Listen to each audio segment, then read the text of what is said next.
Welcome to the Sammamish City Council regular meeting for July 7th, 2015. Madam City Clerk, can you call the roll? Mayor Tom Vance. Here. Deputy Mayor Kathy Huckabee. Present. Councilmember Don Jaron. Here. Councilmember Bob Keller. Present. Councilmember Tom Odell. Here. Councilmember Romero Valderrama. Present. Councilmember Nancy Whitten.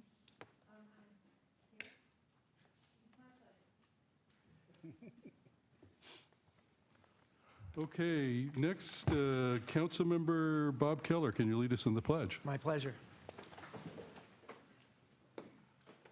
I pledge allegiance to the flag of the United States of America and to the republic for which it stands, one nation, under God, indivisible, with liberty and justice for all. Okay, next, I'd like to get a motion to approve the agenda and the consent agenda. So moved. Can I have a second? Second. Tonight, before we vote on that, I do want to mention that we do have a number of things on the agenda. As you can see, we will also have an executive session, a personnel issue pursuant to RCW 42, 30, 110, 1G, and that should take an hour. Probably. Okay. And no action afterwards, I don't believe. No. Okay. You know I wanted to remove something. The consent agenda. Yes, you have an opportunity to do that now. And, Deputy Mayor Huckabee, you wait, had- he's whispering that he's resigning over here. It caught my attention, I'm sorry. Okay, Already. didn't know that. Okay. I'd like to amend the motion to, and remove the resolution establishing the Klahani Annexation Transition Committee from the consent agenda. Okay, so that is removed. Anything else? So that's number 3, correct? Number 3, yeah. No, that one. Okay, we'll, why don't, is that a long issue, or is that? No, I just think I would like to have it public so that people are aware of what we're doing. Okay, I think it's appropriate. all right, well, so let's go ahead and have a motion to, or, well.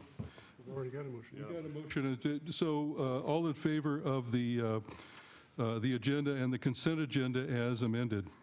Aye. Aye. Any opposed? Okay, fine, thank you, that passes. Mayor, you want to put that item just before the public hearing? For public comment? No, no public hearing. The public hearing, Right, before yeah, the we could public do hearing. that. number Yeah, 11. let's take it and make it 10A or whatever. Right.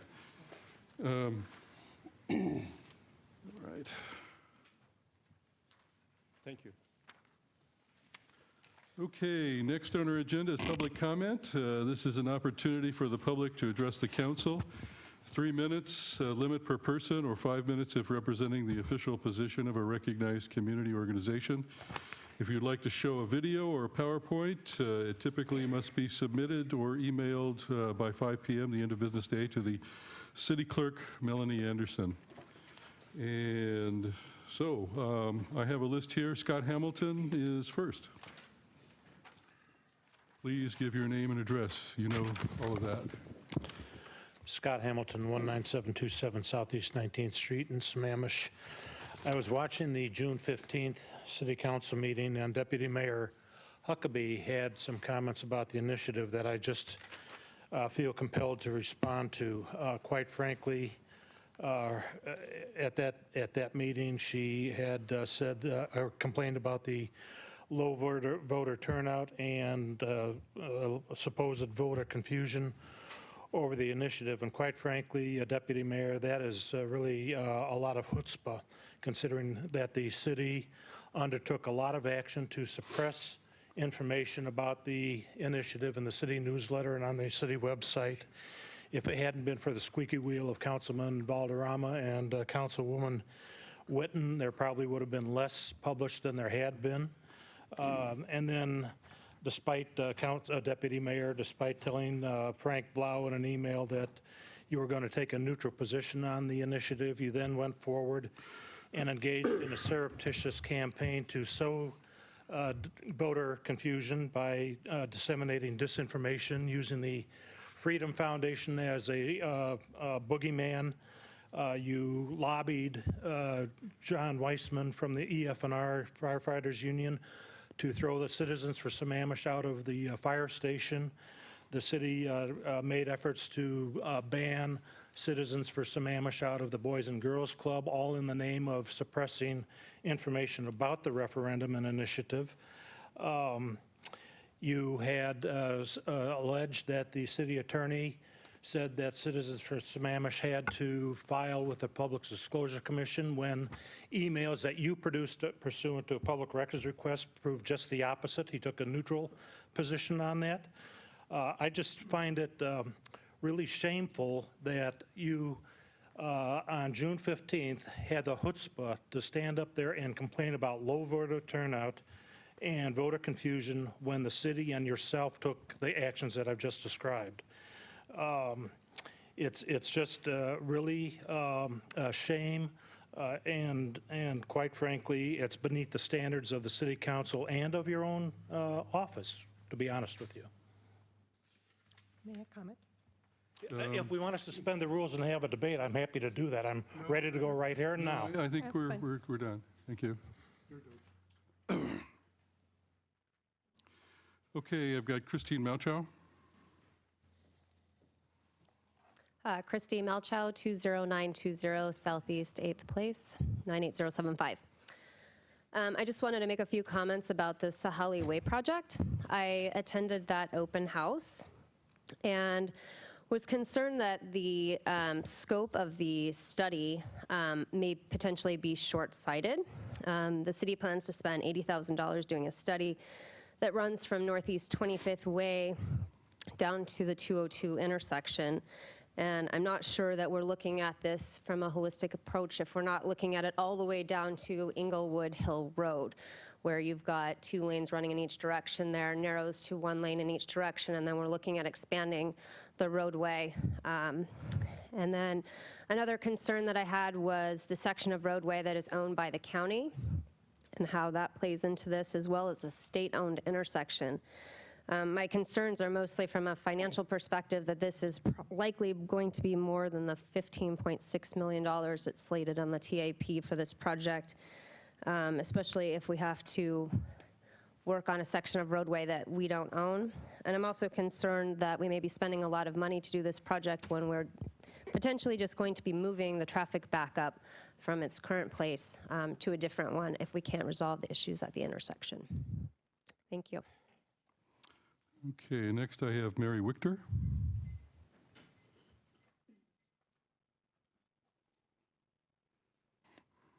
Hi, my name is Mary Wichter. I live at 408 208th Avenue Northeast in Sammamish, Washington.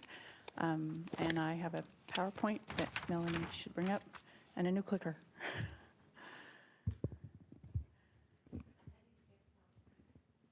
You didn't get one? Okay. Well, I had emailed in a PowerPoint, so I'll speak without it. I live in the Tamarack neighborhood, the lot above me, which is at 410 209th Avenue Northeast. You've seen lots of pictures of it. The concerns I have, as I understand the up-to-date, is they could be digging and starting groundwork as early as July 15th next week. If you look at that particular lot, above it are 4 homes that have been on septic since about 1987, so almost 30 years worth of septic. Right next to it, it's adjacent to a very steep slope, and the steep slope on the lot itself is held back by garbage bags, plastic garbage bags or black visqueen and sandbags. And I don't see anything being done with that. I know that the rock wall permit, which is required, isn't currently at the permit disc because I went today. Just south of that, Todd Southwick, my neighbor, has been here multiple times. You'll see that there's sinkholes that have developed in his yard from the standing pond of water that's been there. I live in this section, and over next to me, there was a landslide that happened in 2013. It was very large. It displaced at least 45 cubic feet of dirt.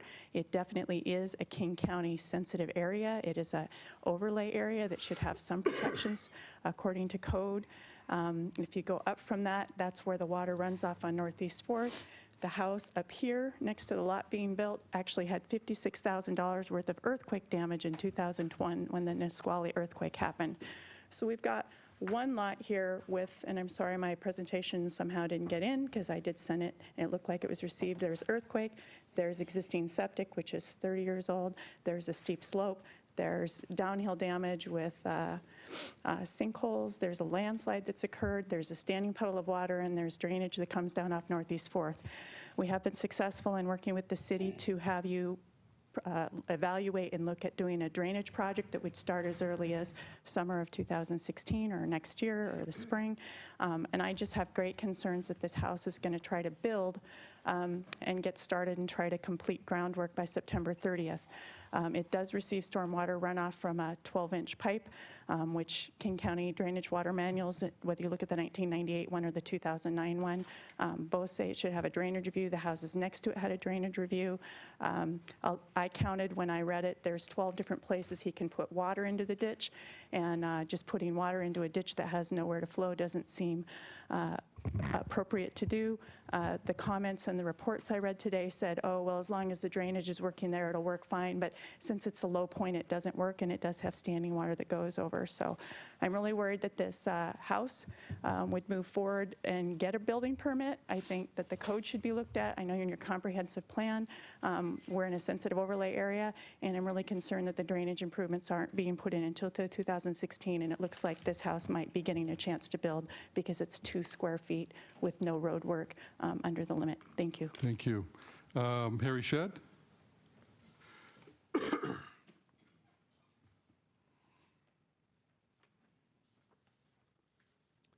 Harry Shedd, 2313 Sahalli Drive East here in Sammamish.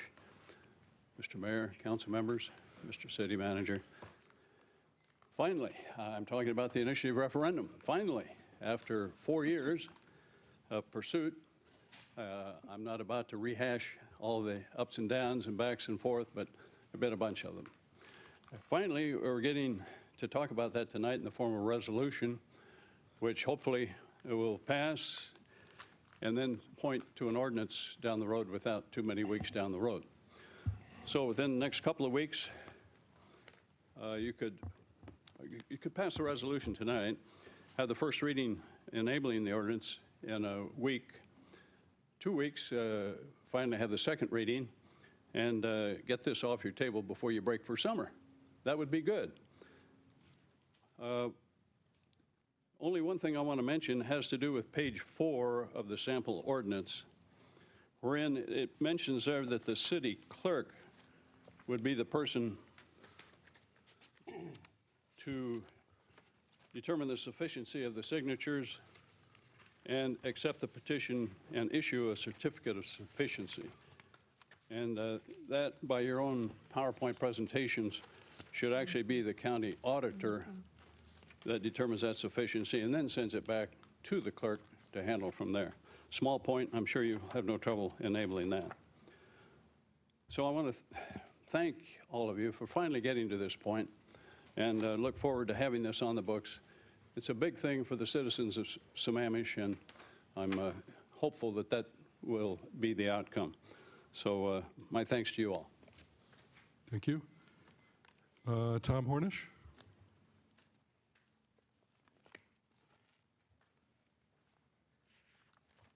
Good evening. I'm Tom Hornish, 1237 East Lake Sammamish, Shore Lane Southeast, 98075. I'm here tonight to talk about a theme of fiscal responsibility. I'm here on behalf of myself, not on behalf of any organization, if you will. But the theme of fiscal responsibility, I just want to have make my views known, if we will, and then council will take under advisement. But there's 3 things under that, and one of them is the trail, to be fair. And I think, and I was just informed that the permit for the East Lake Sammamish Trail was actually issued today. You know, we still have the issue of ownership, and I think the city needs to be careful as to whether or not it's opening up liability for the city for as opposed to the citizens that own the land versus the county, or who actually owns that land. So that issue is still out there, and it's just kind of the theme of fiscal responsibility to have that opening come up to the city by issuing the permit. Second issue is the Klahani annexation. There's revenue out there to be had if the annexation actually occurs earlier rather than later. And as a public company CEO in my former life, I don't quite understand why there can't be what we always call the transition services. I mean, we did a lot of mergers where we would bring companies together, and the company doing the acquisition, which is similar to Sammamish, bringing in another municipality. you want to get that moving sooner rather than later. So it's very often you say, you keep doing what you're doing, except for now, we as the acquirer will be paying you, but you keep doing exactly what you've been doing. And I'm still questioning why that can't happen in the context of the annexation with Klahani. And then there would be an additional approximately $3 million of revenue for Sammamish, minus costs, and I think that works out to be about $1 million net to the bottom line for Sammamish, if you will. So just a questioning on fiscal responsibility there. And then lastly, was already made an earlier comment on the Sahalli Way widening. You know, a lot of questions come up there as to what's really being solved here, what are the issues that's trying to be solved, and spending the money here to do something that people are kind of questioning out. So all these things together just kind of brings in a big question for many citizens that are involved in watching it. What is the fiscal mindset of the current council, and what are we doing and how are we doing it as to a planning that actually benefits the citizens versus for whatever reasons? I mean, I don't know the answer to what some of those questions are right now, but it does raise a question. So fiscal responsibility, I implore the county or the council to think that and keep that in mind. Thank you. Thank you. Lane Crofts, I believe.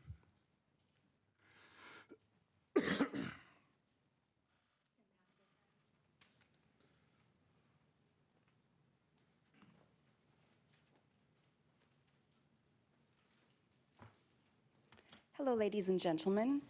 As I have emailed Please each give your one of name and you- address, Oh, please. I'm sorry. Lena Crofts, 22912 Southeast 37th Street. And as I was saying, hello, I have emailed each one of you my proposal tonight, and I'm hoping that you each take it very seriously and consider the citizens of Sammamish that we would like to know transparency, true transparency, through this free city audit that I am going to offer. So I would like to read the letter to you. Anybody who is watching this online can look at this under my blog at eaglerec.com, EAGLEREC.com. The letter is as follows. Dear Sammamish City Council members and citizens of Sammamish, my name is Lena Crofts, and I'm the CEO of Eagle Recovery Specialists, a private investigation firm based out of Seattle. We specialize in fraud investigation as well as finding and returning money, blah, blah, blah. I'll skip that paragraph. I'm a private investigator and the CEO. That's mainly what that is. I'm a proud resident of Sammamish, and I would like to offer your city, my city, our city, free services. This would be a free city audit. This ranges from $10,000 to $150,000 of a free service I want to give my city. This is my way of following what JFK said, and I hope that all of you will allow my company to do this. The city of Sammamish has grown leaps and bounds, and this service is a good way to learn about existing forensic issues, to uncover mistakes as a learning process on what not to do in the future, and where their circumstances warrant criminal charges to be pressed. We're all wondering where certain monies have gone. This would uncover and put to the public exactly what has happened to the money, where it is, where it's going, what's been given away, and what needs to go where. In the audit, I am offering a financial audit of the city's balance sheets, including revenues and liabilities. I'm including to trace all and every missing penny and asset. I would like to catalog all property and assets that the city owns and that the city has charitably given. I would like to evaluate all court cases the city is currently involved in. This city has spent way too much money fighting the people of Sammamish. The people of Sammamish deserve to know this. We need to debrief the court cases the city has had in the last 3 years. We need to look at the outcomes the city has had, and we need to see the cost to the city. We need to review the contractors' bids, the stipends, the bonuses, the incentives, and trades. We as the people want to know what's going on with the building permits and all the builders, the contractors. Is anybody getting any cutbacks? That's what this audit would show. We would like to review the police and fire pension funds. We would like to know every penny that the city has going out to utilities. We would like to know everything. I know that it's kind of funny to you, but we would like to know as a community. We would also like to document and evaluate properties not taxed by the city, as there are quite a few. Can you go ahead and sum up, please? So we would like to include all pertinent findings, identifying and proposing a plan to address the city's vulnerabilities to internal fraud as well. Now, this would help each one of us as a community, but it would also help during the re-election process. So what I would like to offer is to have the audits begin by August 1st, so we can get it done well before the polls are in, well before the voting polls. So please take this seriously, and you can email me. My contact information is on the letter, my card, and my Okay, thank you. folder. So thank you. John James? Melanie, former council members are limited to 30 seconds. Would you please set the clock? Good seeing you too, Ben. I hear Good you're to on the see way you, out, John. so you'll be former city manager. John, I had to talk. See you here, congratulations. I had to talk him into the 30, John, so. Okay, so for those that don't know who I am, my name's John James, 21603 Northeast 24th Street, Sammamish, and former council member. I'm here tonight to talk about initiative and referendum, and before I do, I guess the no tie July didn't stick. I'm not wearing one, and all of you are, so thank you, ladies, for at least endorsing that idea I had. But 2.5 years ago, 2.5 years ago, we were talking about initiative and referendum when I was deputy mayor, and I don't think anybody ran on that platform of saying, hey, we need an initiative or referendum. But if memory serves, 6 out of 7 of you decided it was worthy of the expense to take it before the voters. I know some of you have claimed that you're for the initiative and referendum. Others said you were going to keep an open mind. Some said that they were on the fence. And as a council member, you have the right to say yes or no. But I just wanted to remind you that the public did say that, even though this wasn't a need for the city, the council, I think, has done a good job over the years. There isn't something that needed to be overturned, in my opinion, but it's a right that the vast majority of King County citizens have, and I think the citizens of Sammamish would like it as well. So at the end of the day, when you come to the time that you're going to vote on this, my hope would be is at least 4, and hopefully more of you would see the wisdom and the light to vote yes to empower our citizens to at least have what the vast majority of others already do. So with that parting note, I'll let you get on with your business and hopefully not have a late meeting. Good to see everybody. Is there anyone else here for public comment? What? Please give your name and address.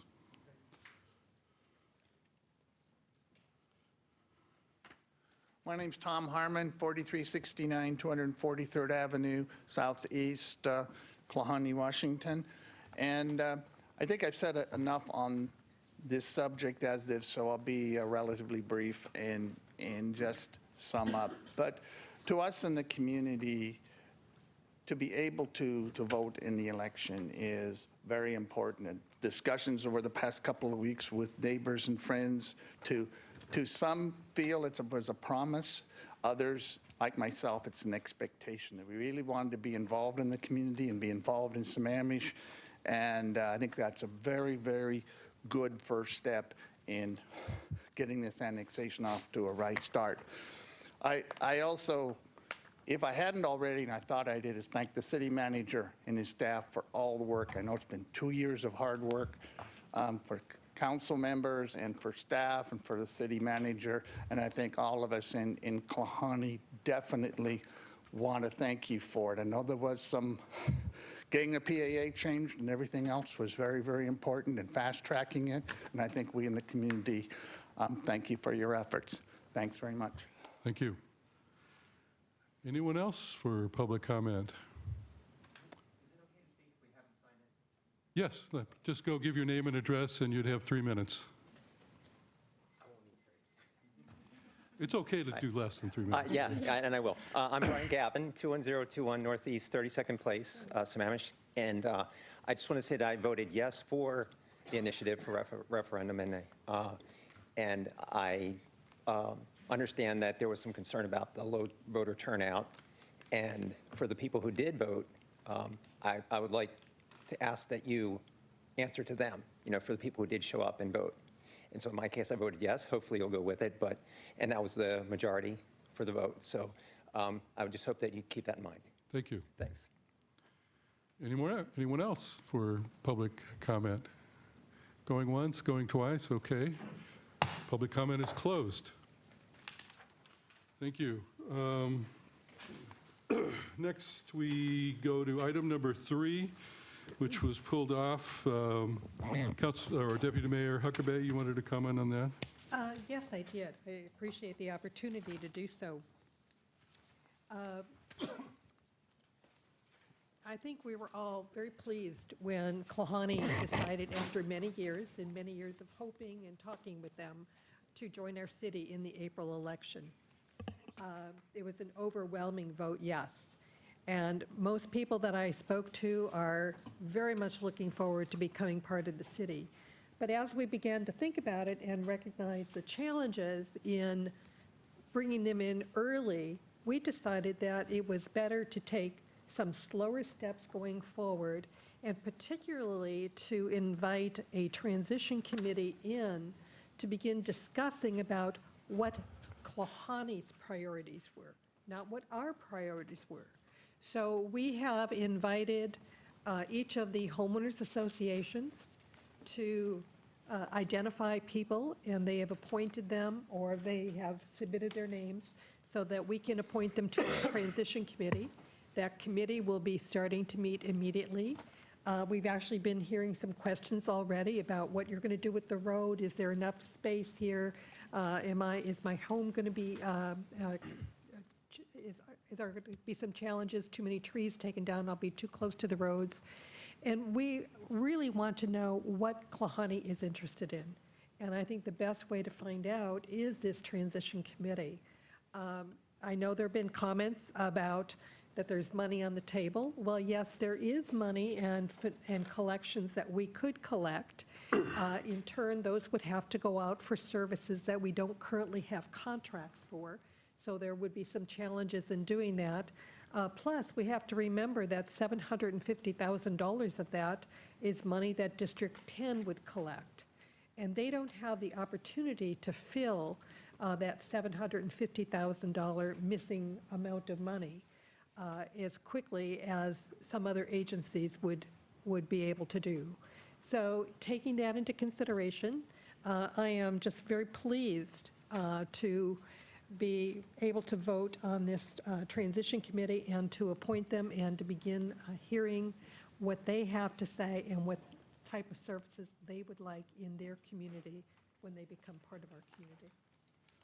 Okay, but before we go on, I know a couple of you have signed up to talk, but can I go ahead and get a motion to adopt the resolution of the City Council for the City of Sammamish, Washington, establishing a Klahani area Annexation Transition Committee? Second. Okay, we got a motion and a second. Are we having a staff presentation? I don't believe so. It wasn't scheduled, so. We have questions of staff on this? Sure, we can have a brief presentation, so. Or at least I'd like to ask. Well, at this point, it's open, so I have a Councilmember Valderrama. You want Tim to give a brief presentation, Mr. Mayor? Sure. Go ahead, Tim. Well, I'll tell you what happened that led us to this point. After the April 28th election, it was suggested inside City Hall that we should form this transition committee for all the reasons that Deputy Mayor Huckabee listed. And I took the lead on it, and I contacted some of the folks who've been active in the Klahani annexation and kicked around some ideas, suggested that the HOAs would make sense, that they should nominate who they wanted the representatives to be. Further, I suggested that given that Klahani proper itself makes up 80% of the population, that maybe we should have one representative from every HOA, but maybe 4 from the Klahani proper HOA. That went over well too, so that's sort of the way we've proceeded. I got a list of all the email contacts for all the HOAs that I could come up with, sent out emails. Not all of them responded. Those kind of lists are famously out of date all the time because there's a lot of turnover in those positions.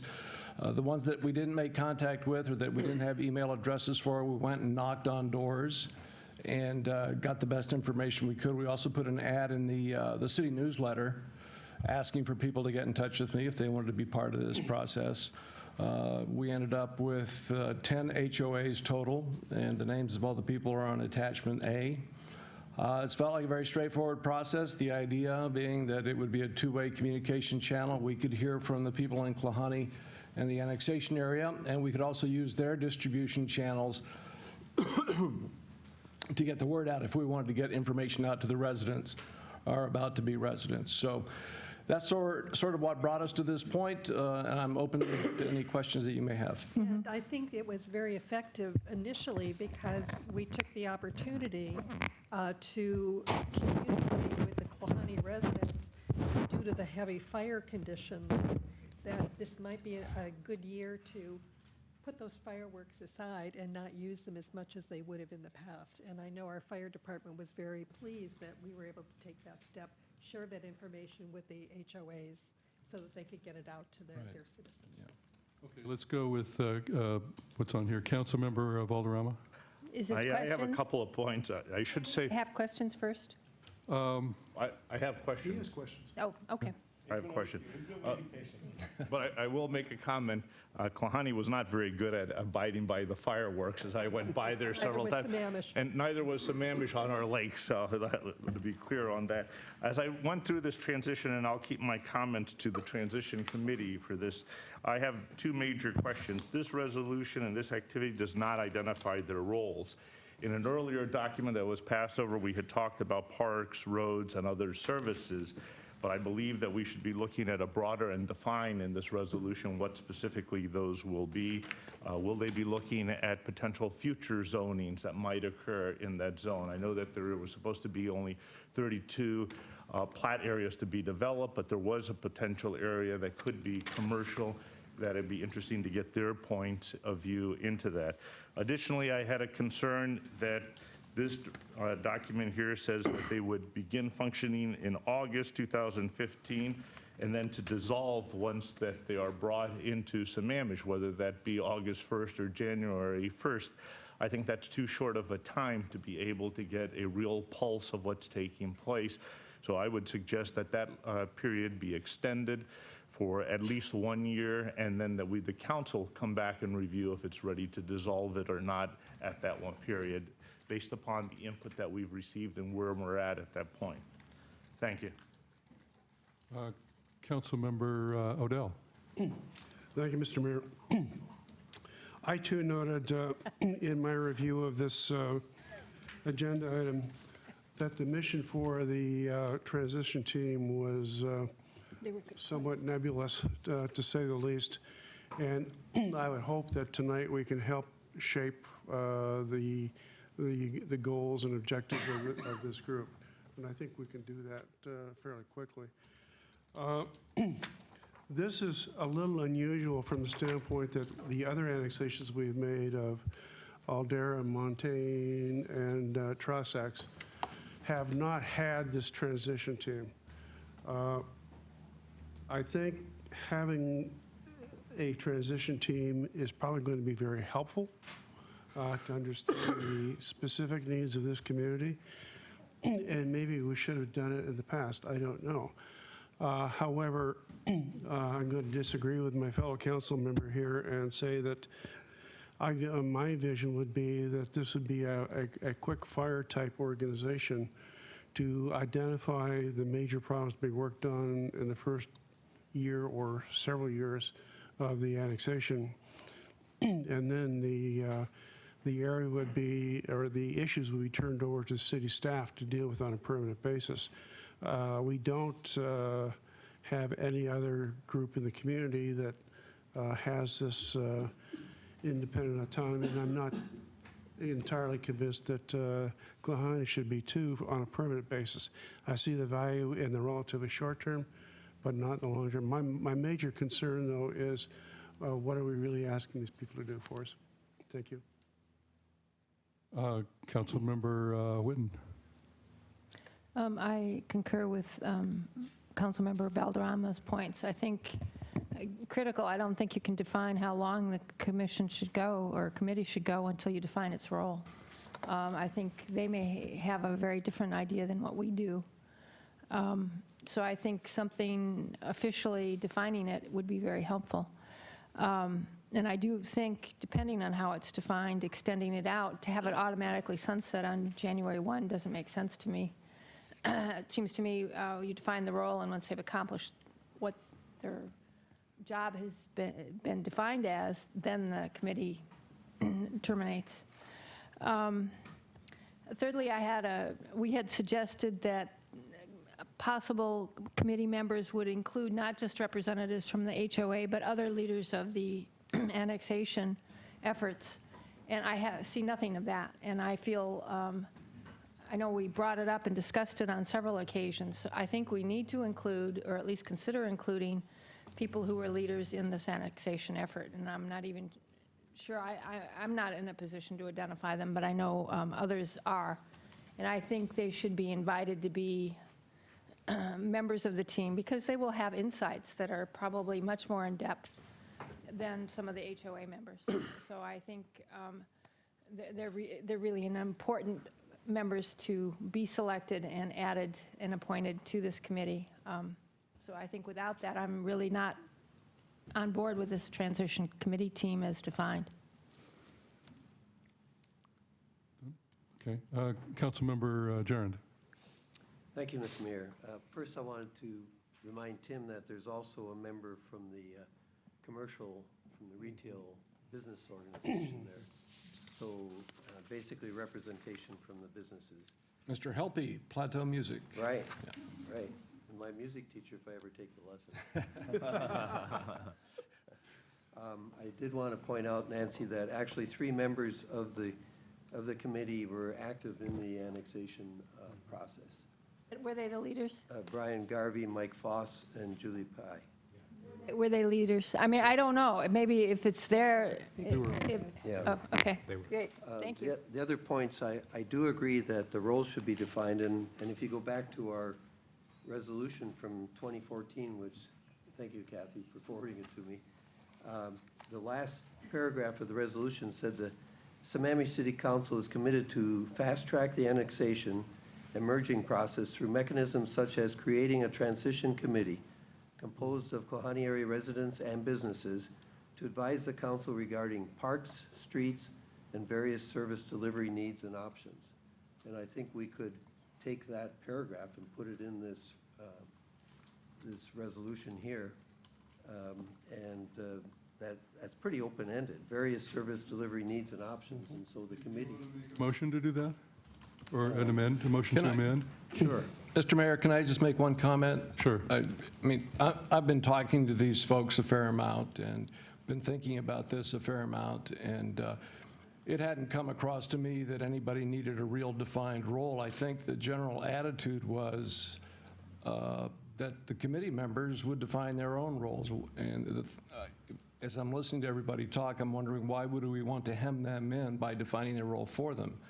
They'll have a chance for vigorous debate to bring their own thoughts to the table, and I would suggest that they don't need to have a defined role other than to communicate with the city what their concerns and thoughts are. So in due consideration to what you said, what I was saying is that the statement here says to advise the council regarding parks, streets, and various service delivery needs and options. And that's pretty open-ended to me, and I think I hear from the council that we'd like to have that on there, so I do recommend an amendment to the motion. Making a motion to amend, however. Yes. Okay. I would second that, too. Can I, We have a second. Would someone like to comment on the can I make a motion to amend that to include some more general language? I think that's pretty general language, services. I do too, but services or other matters of concern, would you take that as a friendly amendment? Well, there is no such thing as a friendly amendment, but can I revise? Yeah. We'll just Restate go it? ahead and say you can. Okay, Restate it. regarding parks, streets, various service delivery needs and options, and Other areas of concern. other areas of concern. Issues of concern. Other Issues of concern. Okay. Is the second okay with that? For that, too? Sure. Right, Mr. City Manager? I'm just asking a question. I'm not I think you're in the right track. You're in recess in August, and we want to convene with this committee as the staff, start engaging in discussions in terms of what are the issues that they know in their community in terms of roads and parks and the transportation systems.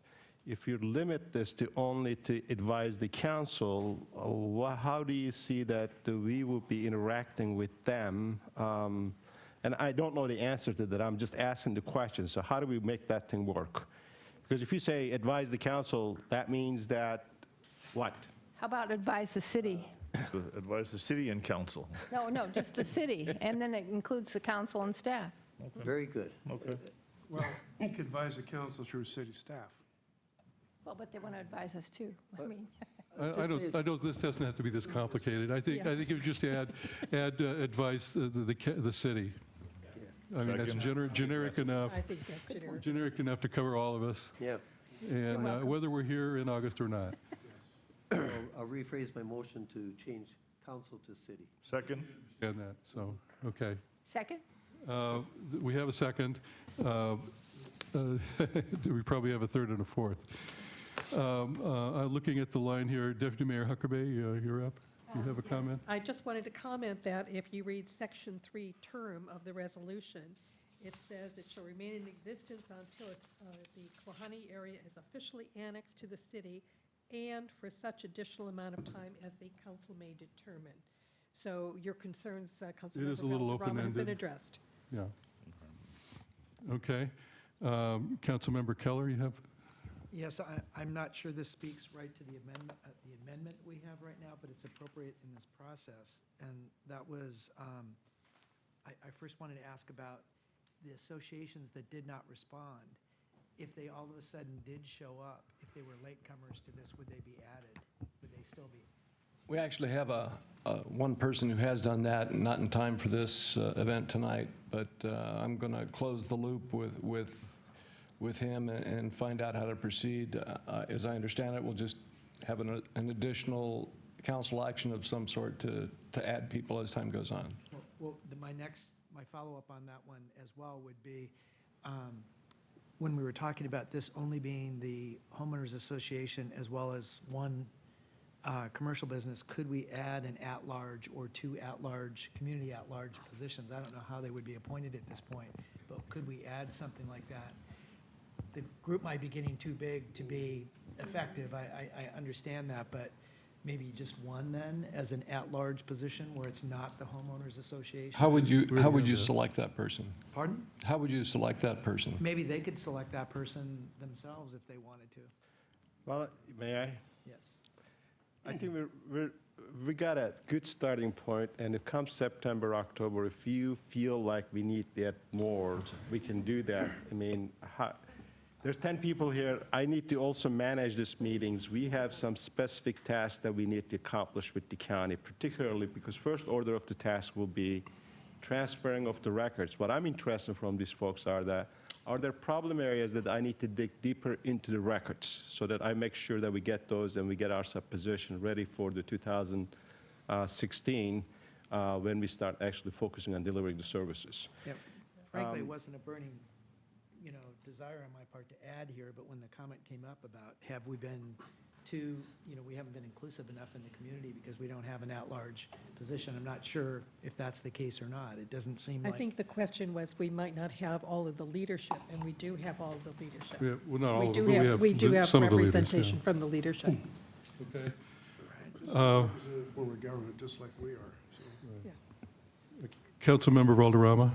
Yeah, following on what Councilmember Keller said, I would also endorse his comment of keeping a couple slots open. I do know that other members of the leadership of the Klahani PAA annexation to Sammamish had applied and were not selected and would like to be on this committee. So if we did keep 2 slots, we would get a broader representation, as Councilmember Witten had also mentioned, of some of those transitional members. But I know of at least 2 who had applied, and names are not here, that would be interested in applying and working on it. Well, my understanding is... They applied to their HOAs and were not selected by their HOAs, just to clarify? Yes, because it went through the HOAs and they went in but didn't get pulled into it. But to Councilmember Witten's and Keller's position, they do provide the leadership onto it. Well, folks, we got to honor the homeowners association. If they were not selected by their homeowners association, so are we overriding the HOA's recommendations to us? I mean, this is already a large group, and if you find out in September, October, you have an opportunity and you have the legislative power to do something else with it. But I need to get this group moving and start doing some work. What about letting the, oh, Can can I make a suggestion? Councilmember Gerringer still up? Well, if we're through discussing the motion, I'd like to call the question on this. Thank you. Yeah, I think we have a good group here. Takes a supermajority to cut off debate. Well, you can talk, I mean, obviously. What about suggesting that the committee itself can appoint 2 honorary members? I like this. Can, Point of order, we got an amendment on the floor. I would ask for a 2/3 vote on the call. All in favor of proceeding with the amendment, please say aye. Aye. Any opposed? I guess we're going to the amendment. All in favor of the amendment, I guess I should say as amended, please. Wait, are you voting on the amendment or On the amendment. on the resolution as amended or just? No, on the amendment. Thank you. This is all in favor of the amendment as I said, as amended, please signify by saying aye. Aye. Any opposed? Okay, going back to the original resolution, all in favor of the resolution as amended? Further discussion, I think. Is there further discussion? Well, I have a question for the city manager. Are these meetings going to be open meetings so that others can come to them and have public comment? What I was thinking is in the dark room, smoke filled with cigars and. I think we already selected the room, we just have to. That's what I thought. Cigar smoking. No, of course there will be open meeting. We'll have it probably in the executive briefing room here. Anybody wants to come, they're more than welcome. So that really solves the question. Yes, it does. Correct? I mean, is this subject to the Open Meetings Act? No, I don't think so. Well, it's appointed by the council, come on now. Appointed by the council. It has no specific regulatory function, so it most likely is not subject to the OPMA, but certainly we can make it an open meeting, as the city manager suggested, and people can attend. Okay, and give notice and stuff, okay. Okay. All right, then no other discussion. All in favor of the resolution as amended, please signify by saying aye. Aye. Any opposed? It passes unanimously. Okay, that disposes of item number 3. Let's go to item number 11. This is the resolution adopting an updated 6-year transportation improvement plan for 2016 through 2021. Mr. City Manager. Thank you, Mr. Mayor, members of the council. This is one item that we're required to do annually. State law mandates the cities to do annual update of their 6-year transportation plan. This is not obligating city for any financial funds for any particular project. Those, you go through the budgetary process. Every 2-year biennial budget, you go through each one of those projects and then identify resources. Having said that, your practice has been that they always keep the first 2 years of this plan is what your guiding principles for the transportation budget of the city biennial budget process. Without taking too much time, I'm going to turn it over to here our Deputy Public Works Director, Cheryl, and then we have also Andrew there is our city engineer. So if you guys, whoever's starting this one, so I'll turn it over to you. Thank you. Thank you, Ben. Good evening, Mr. Mayor and council members. As Ben said, Andrew Zagers is our city engineer, and he and I will be presenting the 6-year TIP program for 2016 through 2021. As Ben mentioned, this is a transportation planning document. I do want to emphasize that it is a planning document.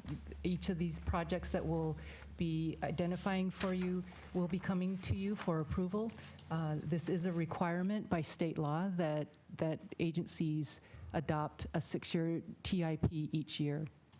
It is also a requirement for grant funding for state and federal funds as well. So any project that we apply for grants for, it must be on the 6-year TIP.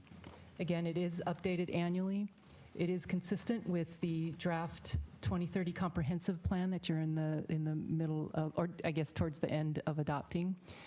At the end of this evening, we will be requesting your approval via a resolution. The changes from the 2015 to 2020 TIP, last year's TIP, we removed the local improvement districts line item. There just was no money allocated in that program, so we decided to delete that from the next 6-year CIP. And the reason we removed it, last 6 years it's been in this TIP, but there was no interest to do anything with it. We haven't received any request from any citizens group to do so. We were going to match it, right? 50/50? We did add. You might explain what a local improvement district project would be and why we hadn't allocated any money to it in the past, so that the public understands. It is a special taxing district that a geographic neighborhood would tax themselves to construct a project. And so we just didn't have any interest for that. That's one way of describing. The other way to do that, this is typically for neighborhoods asking for sidewalk improvements or little non-motorized transportation improvements. In that case, your philosophy was that you're focusing on right now is the major thoroughfares and the secondary arterials. Unfortunately, we inherited a huge deficit from the county. But if there's some request comes to you from individual local neighborhoods that you would match the cost of the project up to 50%. And the property owners would then have an opportunity to pay their share of the cost based on how we allocate the cost, either upfront or it could be part of their property tax payments. So we collect that through the tax payments. Thank you. So that's, but we haven't had that request from any neighborhood throughout existence of this program for last 6 or 7 years that we put this program in place. Should a neighborhood later come to you, obviously you have the legislative budgetary authority that you can always allocate funds to address that issue. Thank you. The projects that we did add were on the Issaquah Falls City Road.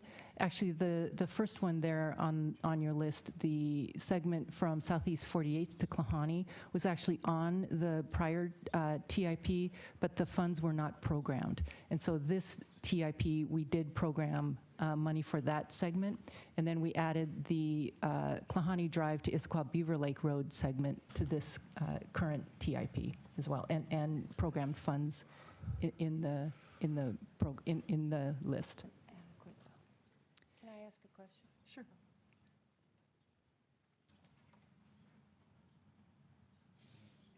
You have a question?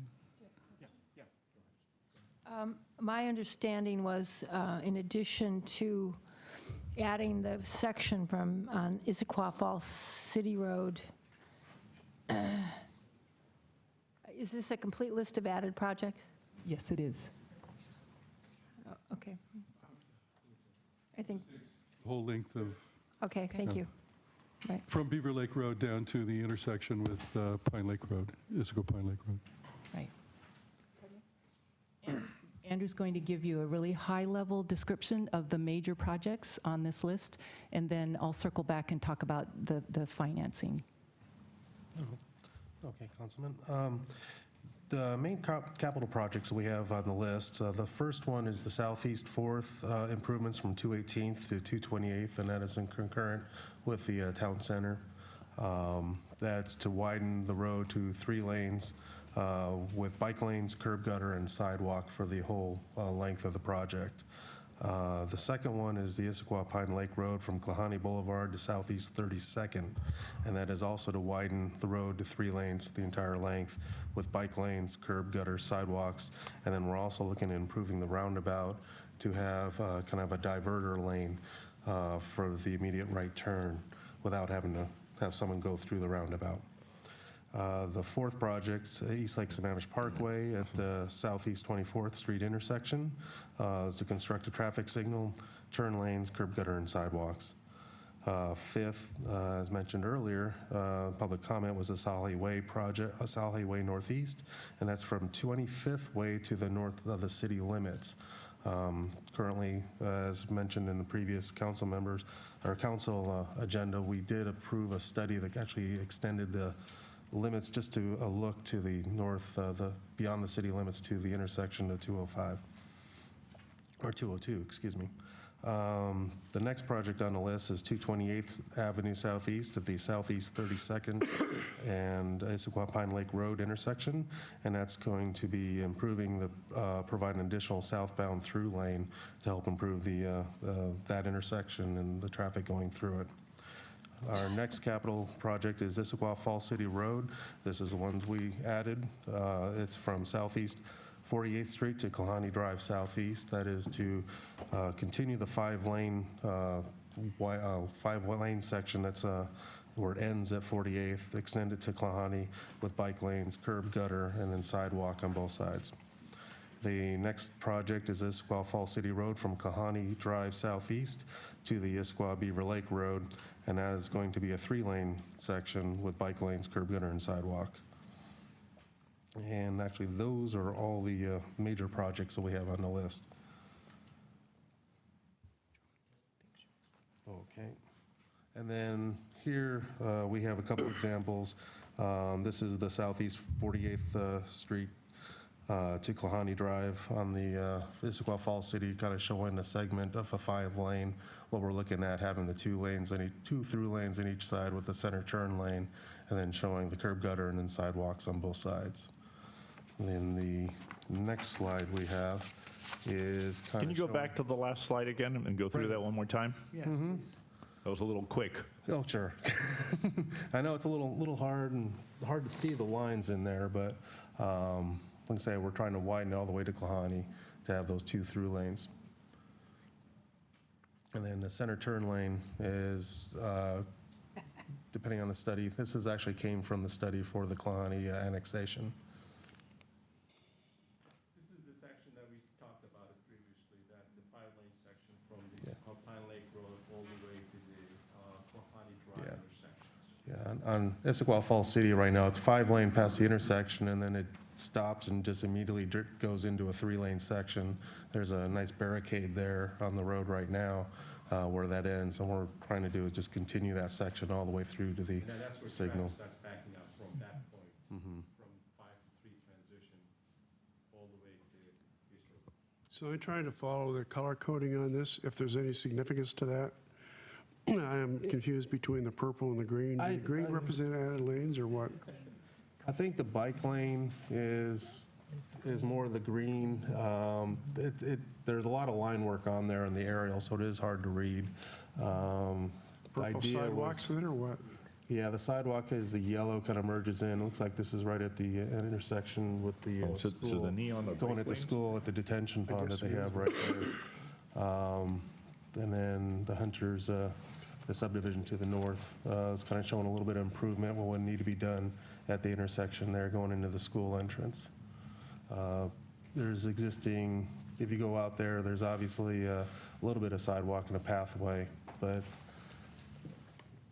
yeah, it is a little difficult with all that line work, and obviously yellows and greens don't show up too well. I went against my staff's recommendation to have this thing put. I told them that just put some sample drawings showing roughly. And they said, well, if we do this thing, then we're going to get lost in the details and the colors. I said, no, just the sample drawings. So here I am. I should have listened to my staff's advice. Our fault. Okay, why don't you continue? Okay. The next is just kind of an example, shows like a before and after of the 3-lane section on the top. Again, we've got the same line work on below. We're just showing how we're trying to get a 3-lane section with 1 lane each side with a center turn lane, and then curb gutter sidewalks, and then a bike lane on each side as well. That's kind of what we're trying to show on this one as well. Can you address the trees between the Kalahani entrance and Beaver Lake Drive? It really depends on where the when we get a deeper in-depth study of that area, we'll get to know where the trees are. And then we look at those things, obviously, as the ease of construction and as it relates to cost. I mean, it provides quite a benefit to the Klahani residents to It have does. the trees sheltering. Yeah, we definitely do It's a want. unique- I mean, I would hate to have a paved sidewalk replace the beautiful asphalt trail that's surrounded on all sides by trees. And we're always open, and when we get to a more detailed design, we can always look at a meandering sidewalk or pathway to try to keep in as many of those trees as possible. And the atmosphere that it creates. Correct. Yes. So Can we does put the that into asphalt, it? does the asphalt trail parallel the roadway, the entire length, or just partially? Follows it from Issaquah Beaver Lake Road all the way to the entrance to Klahani, the commercial entrance. There's also a trail, remember, that, transmission-type trail that Bonneville Power Trail that's paved and parallels it almost right here, but cuts in by the middle school, Beaver Lake Middle School. Okay, then I'm going to agree with Nancy. If that trail is performing the pedestrian function, I don't think we need sidewalks on both sides of this. I think the after drawing is mixed here. That's the Southeast 4th Street typical roadway section. It's not the Klahani Drive section. This is the section, actually, I'm not quite sure we would even need to have a sidewalk in either side of it because we got a trail there. So apologize for the mix-up. That actually is, after picture is the Southeast 4th Street typical section of the roadway, not the Klahani, especially between the Klahani Drive and Southeast 32nd section. I agree with most of the comments. We got to be context sensitive there. Absolutely. And so that's. Can we sorry add about that to the tip plan when we describe this project? Can we do a very brief asterisk type of thing or add context sensitive? Sure we can. Sure we can. Okay, there's no need for a motion for that. Well, I sincerely apologize. That roadway section is not even remotely close to the section that we had talked, discussed, be part of it. And I want to be fair to our city engineer. He just joined us. He couldn't find the right picture, so yeah. You've got the right picture of all the trees, though. Okay, why don't you go ahead? All right, thank you. So as far as the revenue that we are projecting, I'm sorry. Let me try to speak up a little bit. Is that better? I Yes. apologize. So our beginning fund balance for 2016, you see there, is a little over 13 million. The investment interest is actually a new line for the TIP. We calculated what the interest would be on the TIP revenue. Can we So- clarify one thing? Yes. That's the beginning transportation fund balance. It is. Not all Oh, no, That's correct, thank just you. transportation. That is, thank you. The REIT is, of course, based on home sales, and we are experiencing quite a strong growth in home sales, and so we assumed, almost 2.5 million for the first few years, and then, to stay appropriately conservative, we dropped it off in 2019 and beyond down to 2.2 million. The road impact fees, we analyzed the number of lots that are currently under review and then made future projections based on our experience, based on the home sales and the developer interest, both in town center and in the greater Sammamish city. The Klahani capital revenue is what was committed to the transportation program out of the Klahani revenue study. The mitigation and settlement agreement fees are from the development that are in the county, but they will be impacting our roads. So for example, the developments that are in that, those in 2017 and 2018 are Kirkstone, Mystic Lake, Shillum, Twins Ridge, and Jacob's Landing, and Northeast 16th.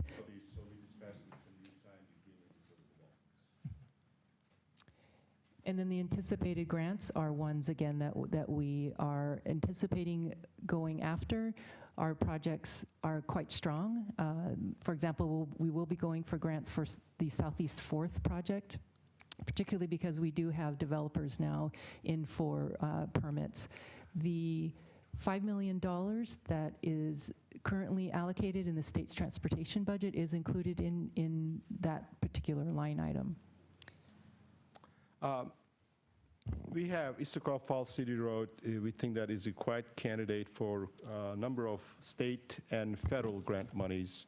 It's a highly congested corridor. It provides an access to the city centers, as Issaquah, just trying to get that recognition. It provides access to Highlands Shopping Center area. And we do think that it has a multi-jurisdictional support that we're going to get for that project, including from King County, because it helps the unincorporated King County residents. It helps the school district because the congestion relief would help the school access there. And then we believe that Issaquah will be also supportive of that. It provides access to Highlands area. The one particular grant fund is called the Congestion Mitigation Address. I think it's called the CMAQ funds, that the federal funds that I do think that this will be a good candidate. On the Southeast 4th Street project that we were awfully close to getting the grant last go around, that the Transportation Improvement Board grant, we didn't have the economic development component that a developer actually committed funds to build a portion of that road. Well, as you know that, thanks to your efforts and the citizens involved with the town center, that we have now the metropolitan market that TRF development is going to build part of that street. That's going to help us to get that points from the economic development.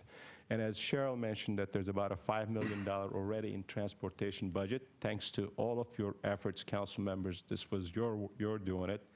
And we hadn't even annexed this area. So I suspect that we will be getting more on the state side too. So we tried to be a little bit conservative. My staff wanted to be a little bit on higher, actually, when we looked at it, what the grant funds that we wanted to stay conservative, but I think we're awfully conservative in that area. So Ben, what you're saying is the fall off in anticipated grants beginning in 2019 through 2021 is a conservatism factor, not betting on the come. Yeah. Okay. But Councilmember, likely to go up. Councilmember Whitten? This is for later. I mean, it's when, for questions. Well, I want to be on the list for questions when it comes up. Mine is a question too, so then go and ask yours. Oh, well, this is going back to REIT. Yes. Yes. I just want you to clarify, we have adopted a policy that a significant portion of the REIT funds goes to operating versus capital. And I understand that this would change. The prediction for REIT funding here would include some that it has historically been nominated for operating funds. Yep. And we would be changing that percentage. And let me tell you and give you a good question, good context, and let me give you a little contextual background on this thing. Thanks to our esteemed AWC past president, that in Association of Washington Cities, AWC stands for, they lobbied the legislators to provide some additional resources for maintenance and operation of the capital facilities. Previously, that tool was not available for the cities. You couldn't get the real estate excise tax revenues to pay for the operation and maintenance of parks, for example. So to their successful effort, they got actually the legislation passed to allow the cities to use portion of the real estate excise tax revenues to pay for the REIT. Well, in reality, no city took advantage of it. So we actually said, at least that we want to get on the list. Maybe there's one or two cities, very few cities. I think a few did. And then it just kind of dribbled down, and we wanted to continue that. Not that because we needed that money. I think we just wanted to make sure that it's still available in our toolboxes. Because I think it sunsets at the end of 2016. It does, and it also sunset at the 2016, to that particular legislation. Hope that answers it. That's why. Right. So annually, we've been collecting more than $5 million on the real estate excise tax, but we still want it to be a little bit on the conservative side. As you know, that we always do that on the revenue side. We try to be conservative. And then on the expense side, we try to be a little bit on the high side. And as I understand it, in connection with REIT, this is only the half that goes to roads. The other half, there's an equal amount going to parks. Per council policy. And that's not going to change under this, so. Thank you, thank you. Did you have another question, or? No, I just thought that was information people needed to Okay. understand this. Why don't you push a button? And, Oh, sorry. Deputy Mayor Huckabee. Yes, Ben, I also understand that the road impact fees, which are calculated based on the approved road project, is also a little light because it doesn't include the road projects that we are going to approve tonight when we approve the TIP. So that Excellent. funding will also go up. Kathy, we can't hear you down this end. The transportation, the road impact fees only includes the projects that we have approved. We have 2 large projects that we have not yet approved. Therefore, when we do approve them tonight, they will go into the road impact fee calculation. So that number right now is a little bit on the light side as well. And thank you, Deputy Mayor. That's a great explanation. And the Councilmember Valderrama, those 2 projects, particularly for East Cove Falls City Road projects, even though we're accounting for the expenses in this particular analysis, but we have not accounted for the impact fees that would pay part of that project cost yet. Legally, we cannot do that. Your first step is that you have to approve the 6-year transportation plan. Then we go ahead and modify our impact fee calculations to see how much of that improvement is attributed to new development, and they would pay their fair share of that. So in that sense, we are conservative on the impact fee revenues as well. Councilmember Gerund.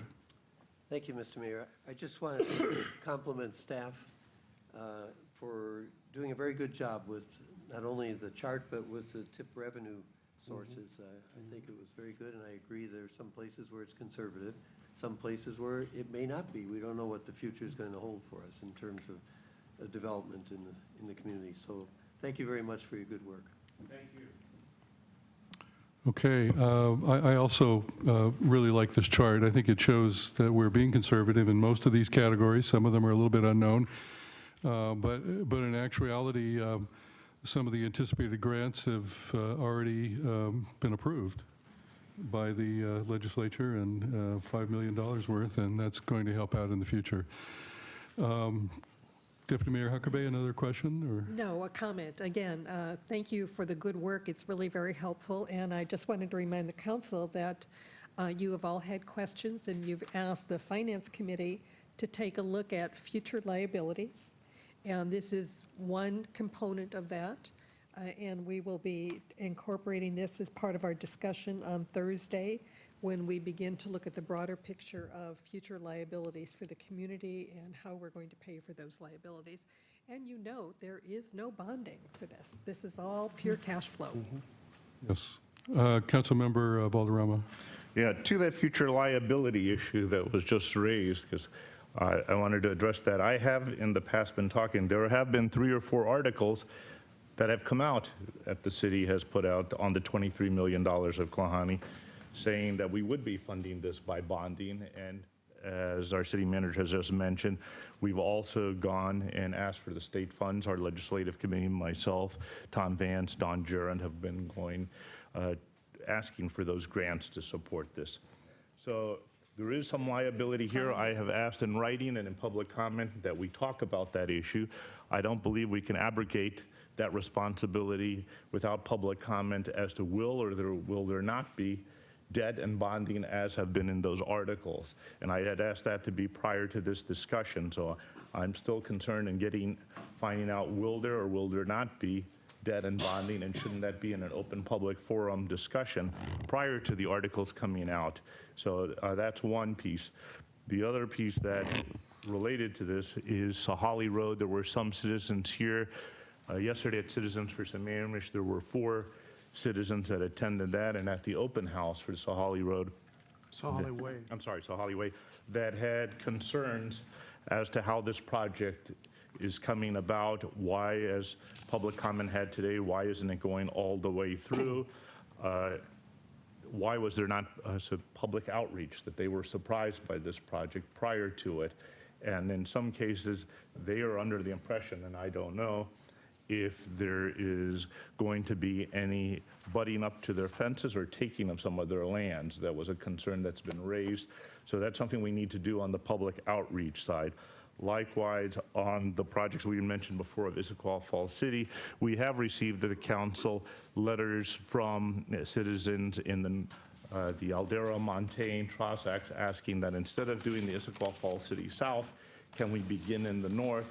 That is part of the discussion that I would have liked to have to understand why are we beginning here versus the north as they had requested. Those are our current citizens of Sammamish, and in their letters to the council, they said that they had been promised it first. And I'm sure there is a good reason for what's being done and where it's being done, but that has not been discussed, and maybe we need a study session just for that, as I've recommended previously. Okay. Mr. I think City these are Manager? Very good question. So maybe start with the bonding discussion. Yeah.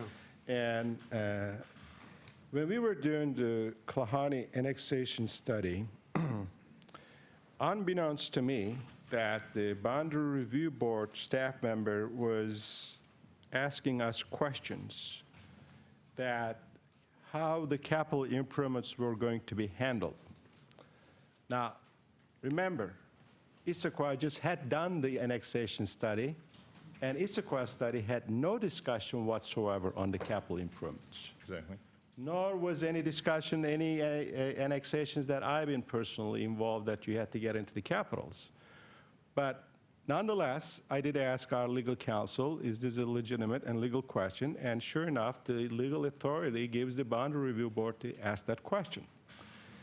Remember, we were moving on the fast track per your direction. I didn't have all these revenue sources in front of me to make the analysis. But what I said in that study, there's $1,200,000 excess, $1,200,000 excess revenue per year. First year will be 1.3, rest of the years will be $1.2 million.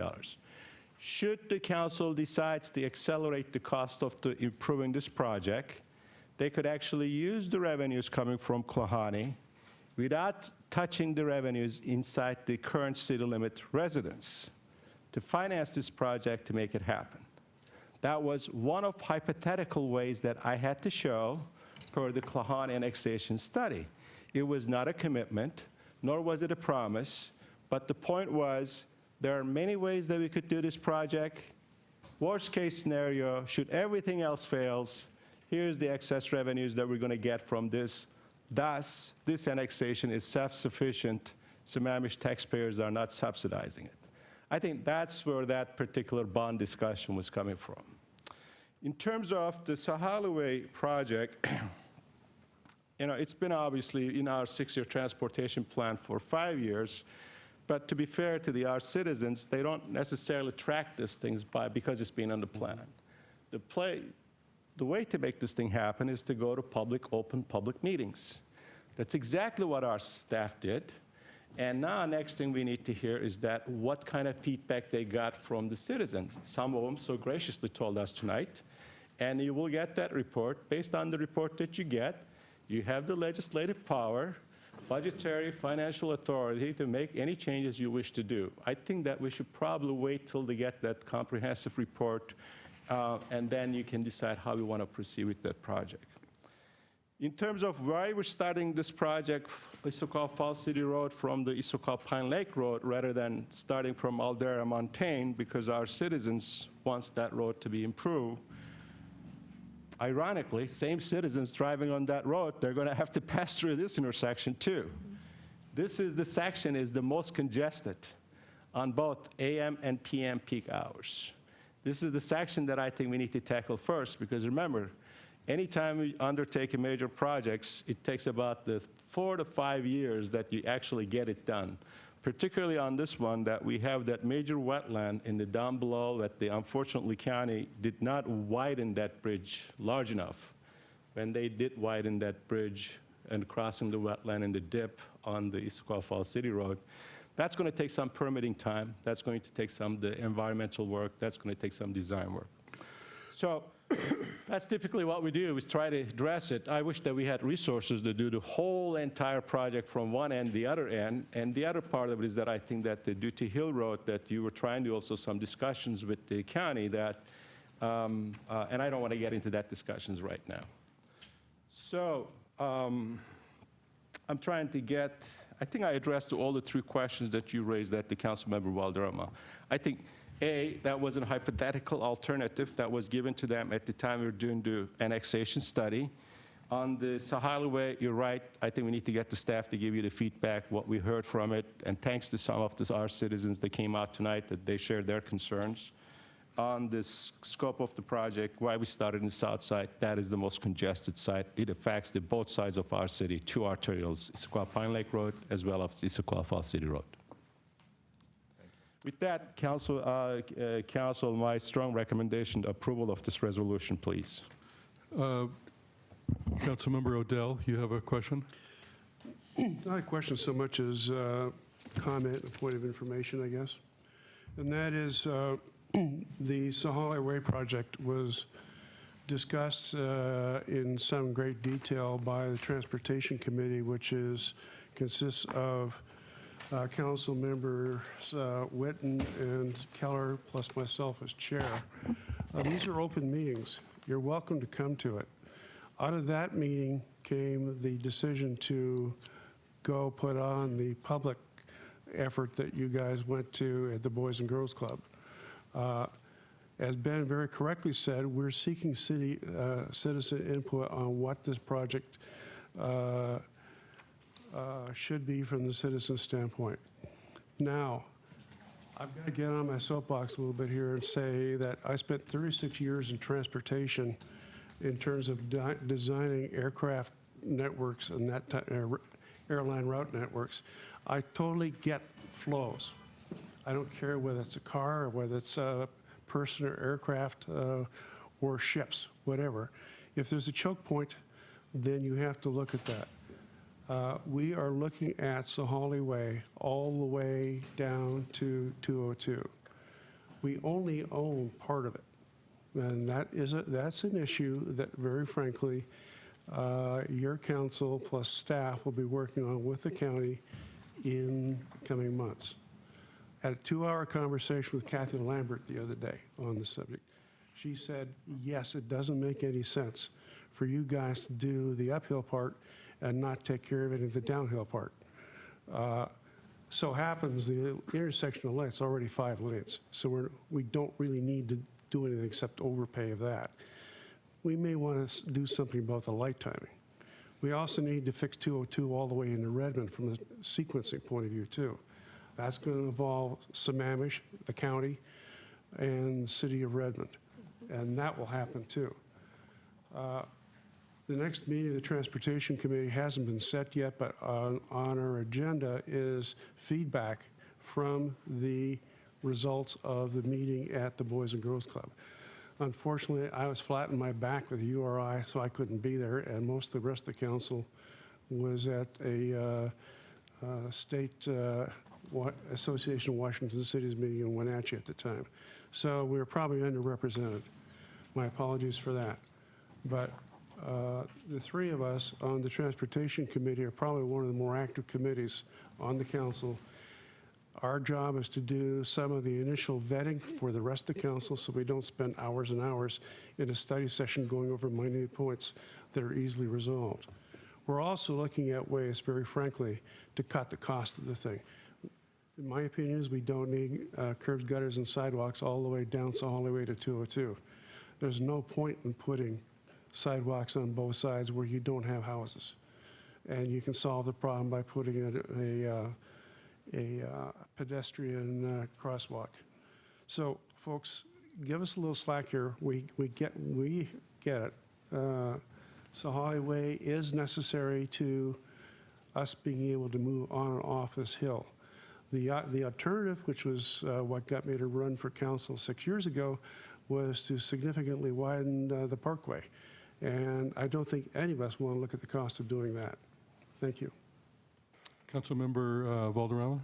Yeah, 2 questions to Councilmember Odell. The first one, On the Parkway, WSDOT, King County, and Redmond said you can't get cars off no matter what you do to that parkway. In fact, when we talked with them 6 years ago, they said you might as well build your community center down there because the flow won't let it go. That light's been timed. What they did say is they had always looked at doubling up Sahalli. The problem when I went and met with King County then, 6 years ago, was they had no money. And when I met with them a couple of years ago, they still had no money. You were mentioning that you met with Kathy Lambert, the council member of King County, representing us on this, and it makes no sense for us to do part of it without coordination for them. I understand they still don't have money. Did Kathy Lambert give you any indication that they have 1 cent that they can put into that road? You know, Ramiro, our city manager went into points about there are grants, there are ways of finding funding for projects that are of significant interest. The original 202 expansion happened by exactly that method. And yeah, it's going to take some work.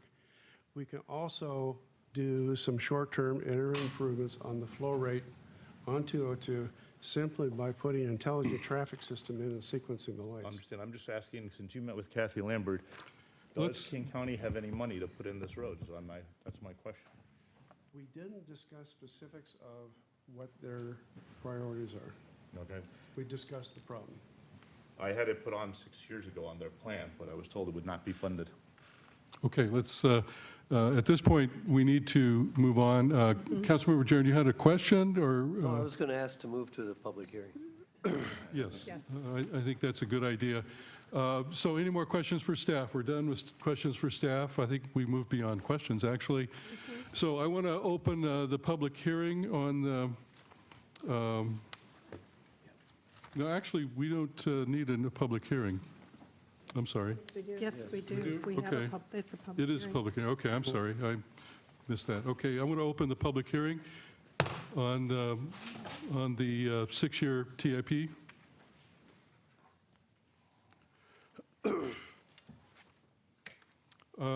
Jan Bird? Oh. Is this public? This is the public hearing for the 6-year transportation plan. So we'll get you on the other list, or you can find the. And then we have Tom Harmon.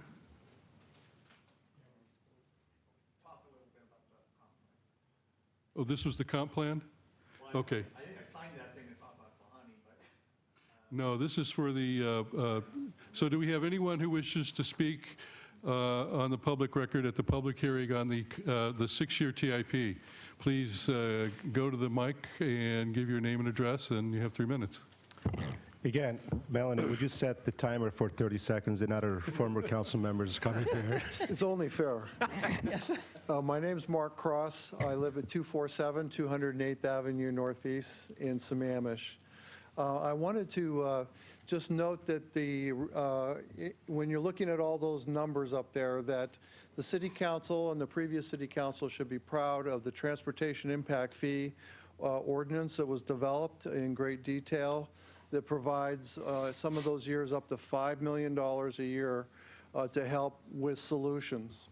Now, certainly King County doesn't have the funding we'd like, and they have not made a commitment to the funding that we'd like. But we have actually made sure that development here in Sammamish is going to pay a substantial portion of it, and I appreciate your being creative with it. I did want to make two comments. One is that as you develop the Issaquah Fall City Road, it makes sense to start at the existing 5-lane segment and move your way towards Trosax so that you don't go from 5 to 2 and then back to 5 and then back to 2 as you go. But I also wanted to speak up for the 2 neighborhoods down the hill there at Aldera and Montaigne. As you're developing the initial design work for what will be the expanded Issaquah Fall City Road, I'd like you to take a look at the intersections of those 2 neighborhoods as they enter onto that, and to see if there isn't a left turn holding lane or something that could be developed there that would help residents of those 2 communities get in and get off of a road that, frankly, as it winds down that steep gradient, I don't expect that to be a 5-lane road anytime soon. So, and the taper from once you hit Trossachs at 5 lanes, it's got to taper back down to the 2 lanes that exist now. It's important that that be done carefully so that it maintains safety, and it not only has to, meet the minimum standards of the design standards, but it also has to be one where as you arrive at it, tired in the morning, going to work or coming home in the evening, that it's clear how you taper down from 5 lanes down to the 2, and that the Aldera, Montaigne neighborhoods have an assurance that you're thinking about them as you develop this larger road up the hill. Thank you. Thank you. Anyone else for the public hearing on the 6-year transportation plan? Last chance. Seeing none, the public hearing is closed. I'd like to get a motion to approve a resolution of the City of Sammamish, Washington, adopting an updated 6-year transportation improvement plan for 2016 to 2021. So moved. Second. I have a motion, a motion and a second from Councilmember Odell and second by Councilmember Keller. Any further conversation on this issue? Any other questions or comments? Councilmember Valderrama? Yeah, I'm disappointed. I'd still like to have that study session to discuss this road and also how we proceed as far as the financing, given that discussions have risen before, that I still think we need to have that discussion and study session. Any other comments? I'd like to call the question. Okay, well, we're there. If there's no other comment, all in favor of the resolution, please signify by saying aye. Aye. Any opposed? Nay. It is passed 6-1 with Councilmember Valderrama dissenting. Thank you. Thank you, Council. Okay, it is 8 o'clock. Let's go on to the item number 11. This is the first reading, repealing the Sammamish Comprehensive Plan, that is the old one, and adopting the 2015 Sammamish Comprehensive Plan. Can we take a break? Do I have any consensus on that? Are we ready for a break? Okay, well, we'll take on the comprehensive plan in 10 minutes, please. Tom? Let's get started again. We're going to move on to item number 12. This is the first reading, repealing the Sammamish Comprehensive Plan, adopting the 2015 Sammamish Comprehensive Plan, and providing for severability and establishing an effective date. That's the topic. I'm going to go straight to our Community Development Director, Jeff Thomas. You can get us started. Thank you, Mr. Mayor. We're experiencing technical difficulties here with our laptop, but we'll get going anyway, and I've got a few points of information I would like to convey. We have a short presentation this evening prior to the public hearing. As council is well aware, you've been working on this since March 10th, when the Planning Commission had a presentation conveying their recommendations to you on the 2015 Comprehensive Plan update. The work that you've been doing has been focused on 6 of the 8 elements of the comprehensive plan: the capital facilities, utilities, transportation, housing, environment, land use, and then the introduction as well. Moving through your first public hearing in March and completing a number of work sessions, some of them very detailed work sessions, the council has done a lot of good work on reviewing the goals and policies of the Planning Commission's recommendations, having a lot of good dialogue. Go to the next one, please. There we go. Having a lot of good dialogue in discussing what's in our existing comprehensive plan, and some of that information, is particularly in the environment and land use elements, was supplemented to the Planning Commission's recommendations and moved forward for your consideration here in July. On June 18th, on the heels of your last work session regarding the comprehensive plan, staff sent out electronically Word text documents, 3 of them, for the housing, environment, and land use elements. That was in an effort to give the council an opportunity to start looking at the strike-through changes that had been compiled, again, over a number of work sessions over a few months. About a week later, on June 26, we were able to get out a formatted strike-through version that contained the graphics and was a little bit more refined in its presentation look. That's the same, what was issued electronically and posted on the city's website on June 26 is the same document you received in binder hard copy form with your packets last week. So there's no difference between the most recent online posting and what you received in your packets for this meeting at the end of last week. We had received a couple questions about that. What did happen between the Word documents you received on June 18th and this strike-through formatted version is that, my time's up apparently here, according to Melanie. I thought I had 5 minutes, but evidently not. What happened was there were some changes in formatting, so some of the policies did get renumbered as entire policies had been deleted with the strike-through version. So a couple of council members had inquired about that, and that certainly is true. So if you're working between the June 18th and the June 26th versions, you will find some slight differences with that. The other thing that's come to light is that we do need to go through here in the next couple weeks and do a really good grammatical scrub of the language that's in the June 26 version. Again, your hard copy version that you got for this meeting as well. Just in the process of cutting and pasting and combining part of this policy with part of that policy, things didn't quite melt together in a perfect English reading way. So we do have some readability and some grammar to scrub on that.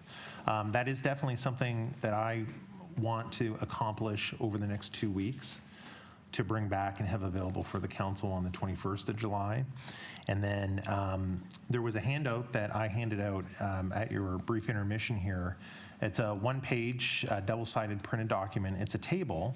It looks like this, for those of you that weren't present when I handed it out.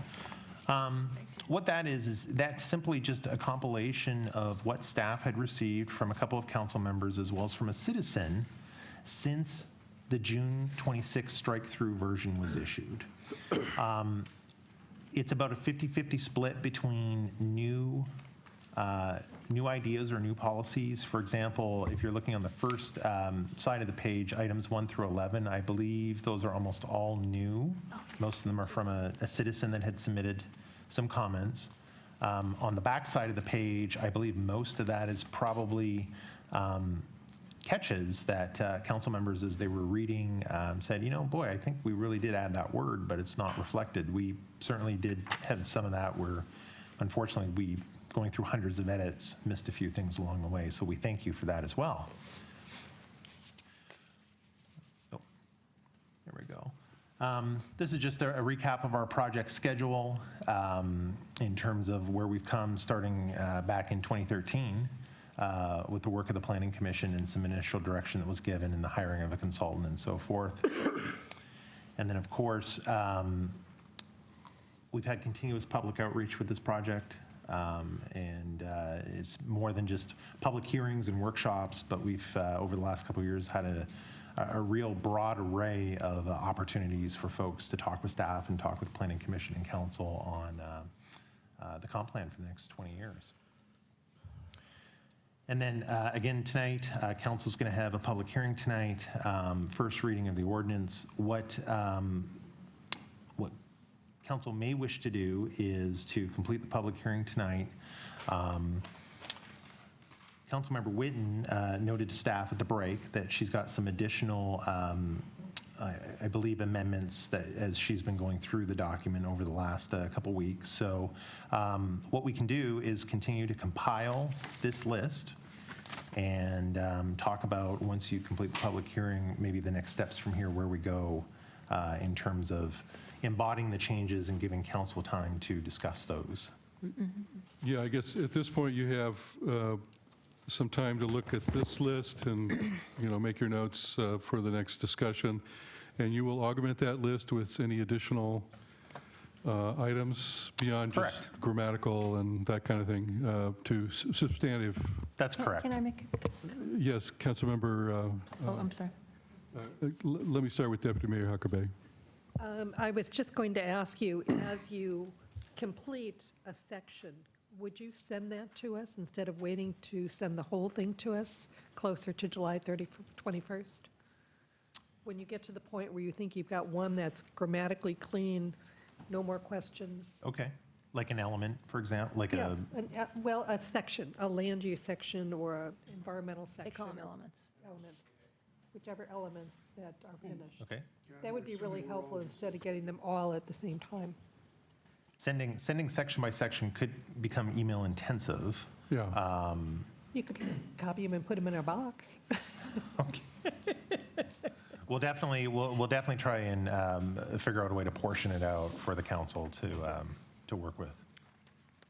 Okay, Councilmember Whitten? You know, these lists are great for some purposes, but they're not for purposes of what we need to have in front of us is what we got here. You know, where we got the revised with the colored coding and stuff, the whole proposed policy. This just, we don't even know what to refer to when we see this because we've been renumbering for example, the environmental policies. The one that was delivered to us. This back. references the latest version, I believe, right? But what we really need is to see a red line copy. Okay. To know, I So- mean, if we have a red line copy, then we're set to go. Yeah. So on this list, this two-page list, 23 of the 26 items on this list were just received yesterday or today. So producing another strike-through version for tonight's meeting wasn't going to be feasible, but we did want to make sure that we were sharing what staff had received from both the public as well as from council members, and as you had been looking at the document from June 26th. Now, I also want to comment. I thought the process was going to be a little bit different. I thought that we were going to go through the redlined and strikeout copy, the revised copy comprehensively, item by item, to say yes or no, and do we want any other changes to it. We can't, the process, this is too important a document not to be very thoughtful and take the necessary time we need to make sure we're getting it right. I'm not so concerned about the grammar, but making sure the substance of the changes are as we need to do them. As you know, we were basically doing a rewrite in part by incorporating into this document the things from the old comp plan that we really felt we needed to include that weren't included. So it's been a major, not just addressing revisions to what you supplied to us, but rewriting portions of it to include what we didn't have before.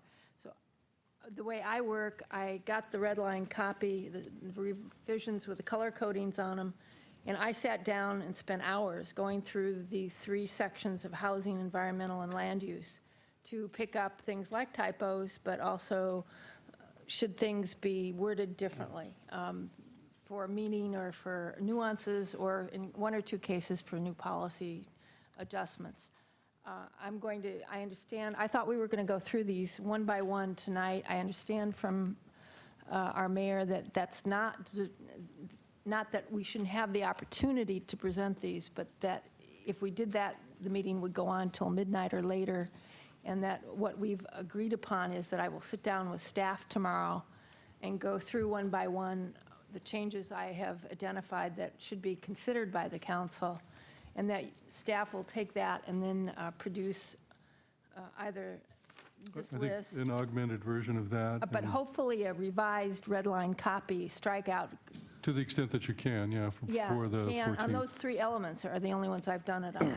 But that's not unlike the process here. You're going to go in and talk to them. Other people Right. email things in, but Well, I couldn't email, I was in Alaska, I know. and So now you're getting your opportunity. They didn't have a computer available, understand. believe me, I tried for a week you and a didn't half. get on a big enough boat. So, okay. So you have a little more, and then I can go on to Yeah, Councilmember Odell. Yeah, I'd like to just clarify. So What we have incorporated or attempted to incorporate into a strike-through version are proposed amendments that have been discussed by the entire council, that there was a general head nod to add that to a strike-through version. So we would be switching gears. I just want to make sure we're all hearing the same thing and on the same page. We would be switching gears a little bit if we start adding proposed amendments in that have not been discussed by the entire council. Like if it's a word, if it's a word correction saying, well, that word should have been added to that policy, I understand, that's fine. That's what we were trying to solicit, was that type of feedback from the council. But if it's a new policy or a substantive change that the council had not previously discussed, we would be coming back then with a strike-through version, and we're adding strike-throughs to strike-throughs at this point. So I just want to convey that so the council understands the potential complexity of what we might be entering into on the 14th or the 21st. Okay. Mr. Mayor? Councilmember Odell? Thanks. Jeff, I appreciate the complexity of your job. I'm doing it, the same type of thing for National League of Cities on something, so I get it. The one for next time, there were some sections that were moved out of, like say, out of land use into ecology or something like that. And it would have been nice to have a little note saying this is not just plain dropped, it's moved to a different section. So that would, just a little note for the next time. As we move stuff around, which we're still doing, I think. Or if something's been dropped and combined with something, a note as to where it went, that type of thing. I'm going to be sending you, as we discussed during the break, I'm going to be sending you some stuff either in person or by email by noon Friday. But as people are emailing you stuff, I'm going to encourage us all to copy each other so that we can keep track of who's saying what about what. Be careful about completely conversations, however. Completely out of whack with each other in terms of who's thinking what. That may actually shorten the discussion next time if we can do that. As long as we don't have conversations. Yeah, as long as there's not a back and forth, we can't do that.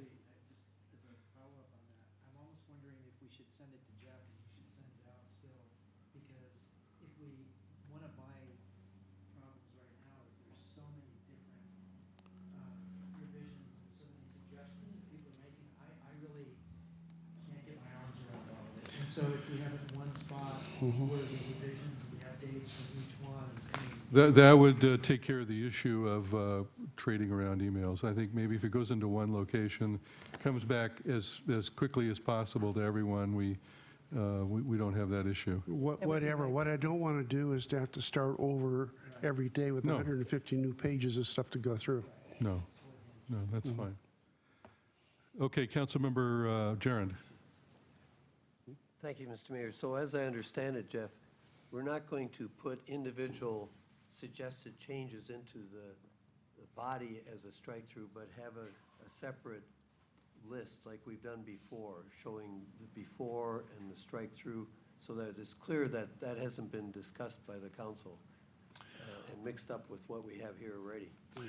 Right, so that's a good question. That goes directly back to what I was just mentioning a couple minutes ago. Because to begin compounding the strike-throughs on the strike-throughs with matters that have not been discussed by the council as a whole, I think may end up being more laborious and confusing than not. Right. So when we meet with Councilmember Whitten tomorrow morning, we're going to do our best to come up with a system that will, so we can retain a master document of only things the council has discussed as a whole. And then we're going to, Emily and I, and again, through dialogue with Councilmember Whitten, we're going to try and figure something out to present any other changes so that in the most easy to digest format for the council and for the public, so that we just don't get everything confused. Because I think we've got to really focus on keeping things discrete and separate and organized, or we're going to have a real mess on our hands here with who said what and when, and did we discuss that, did we not discuss that? So maybe getting it into Jeff is just the best idea. I think so too.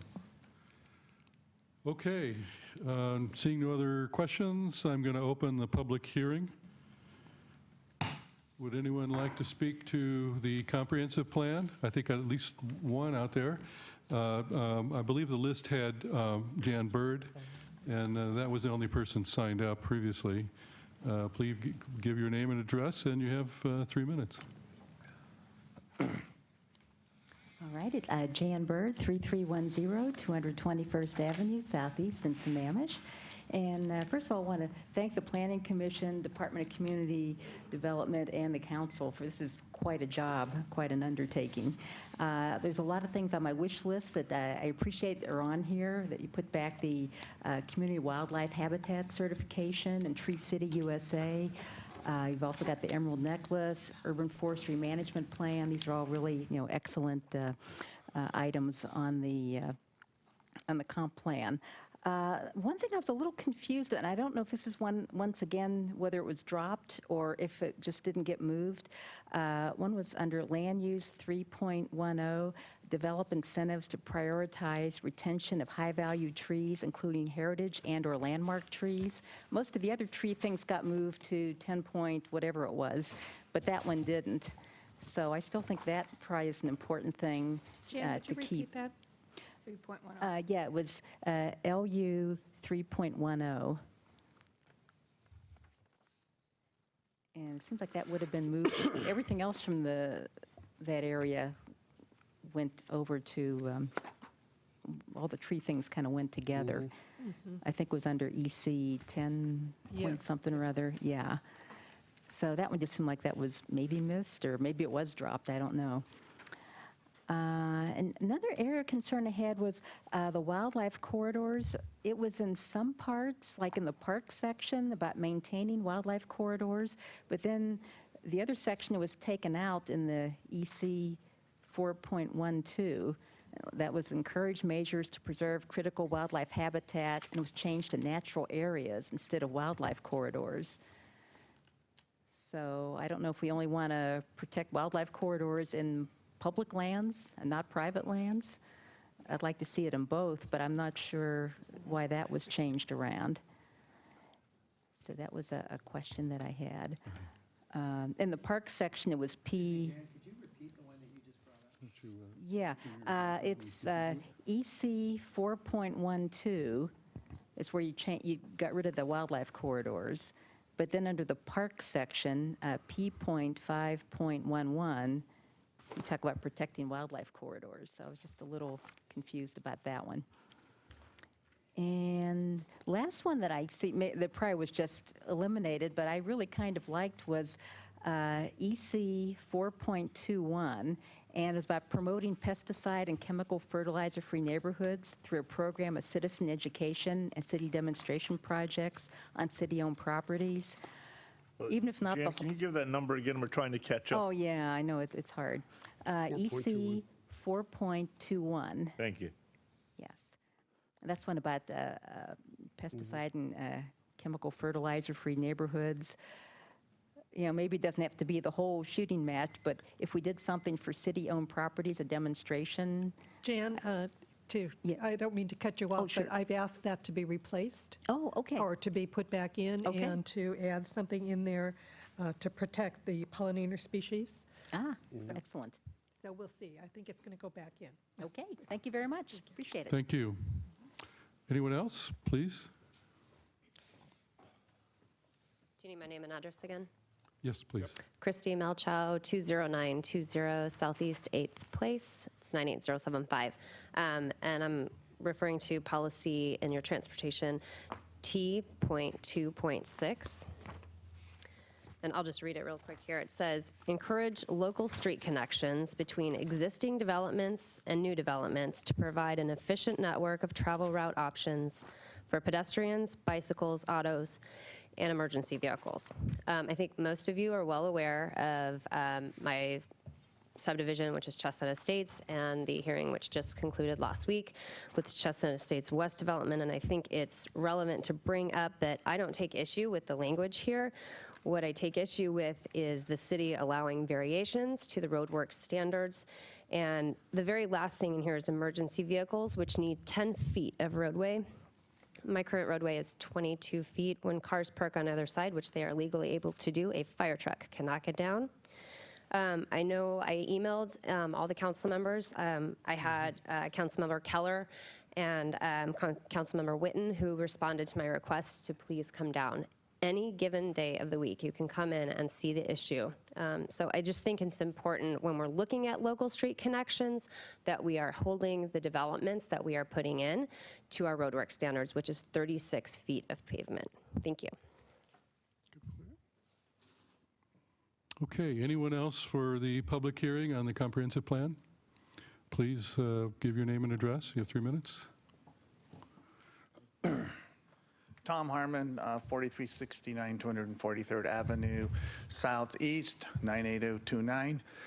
And I'm here to talk about, what is this, the first comment of the next comprehensive plan, but also I'm going to talk about the notch, the little bit of rural that got put in off Duthie Hill Road. that Tom, could you hold for a minute? Yes, huh? Just hang on for a minute. We have to allow someone to leave the room. Well, he's not here anyway. No. Actually, if Out behind you. we did, okay. Okay, go ahead.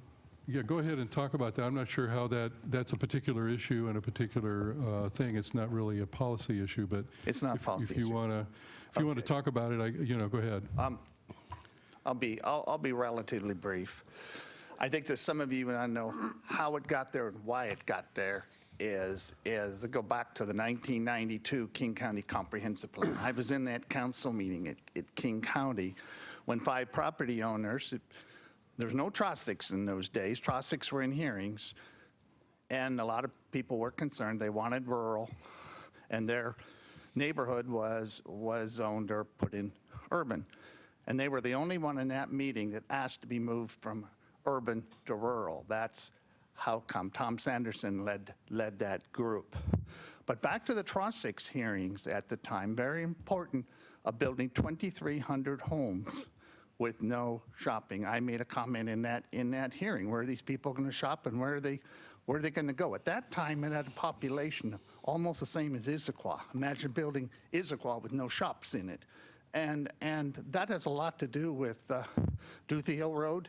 And the other thing is if you just put a shopping center, I envision maybe the size of the 7-Eleven one down by the lake. But I think a lot of people screamed at the last comprehensive plan that didn't want these neighborhood pocket things. And as a result, that exacerbates the traffic. But it was, at least just a little comment on it. And I'm assuming the next time you do a comprehensive plan, it may be annexed into the city and be something to do about it. But look at some opportunity for neighborhood businesses or maybe some shopping out in that part of the city. That's my only comment.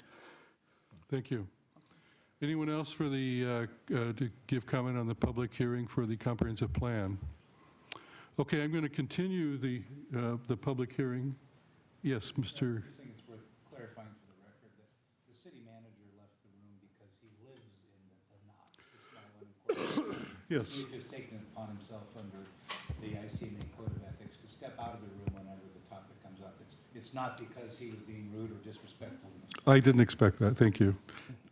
Yes, okay, and I guess we can get him back. Okay, good. So I'm going to continue the public hearing until the 21st.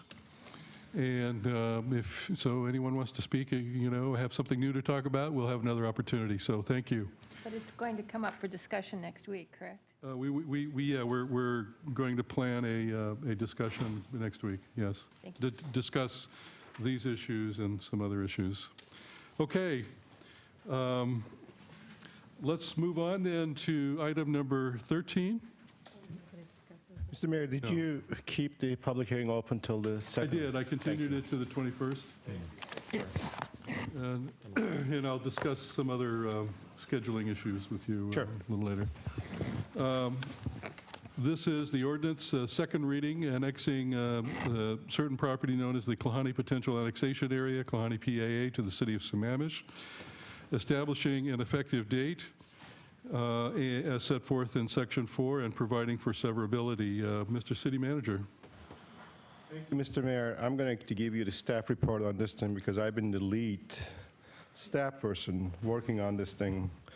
on pretty much in every aspect of it. I know the council member within his board with my reports, but I'm just going to ask for indulgence.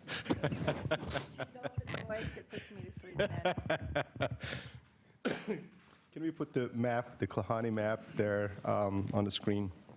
This is the second reading of the ordinance. You already read we already reviewed the first reading of the ordinance.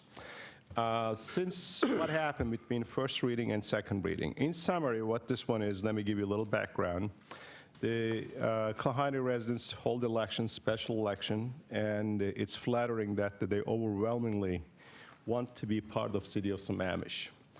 And we now have to complete the legislative process to bring those our new citizens into the greater Sammamish community. Since our first reading of the ordinance, I heard your comments and concerns regarding the services, what we do, and how we do those services. And I share that with you.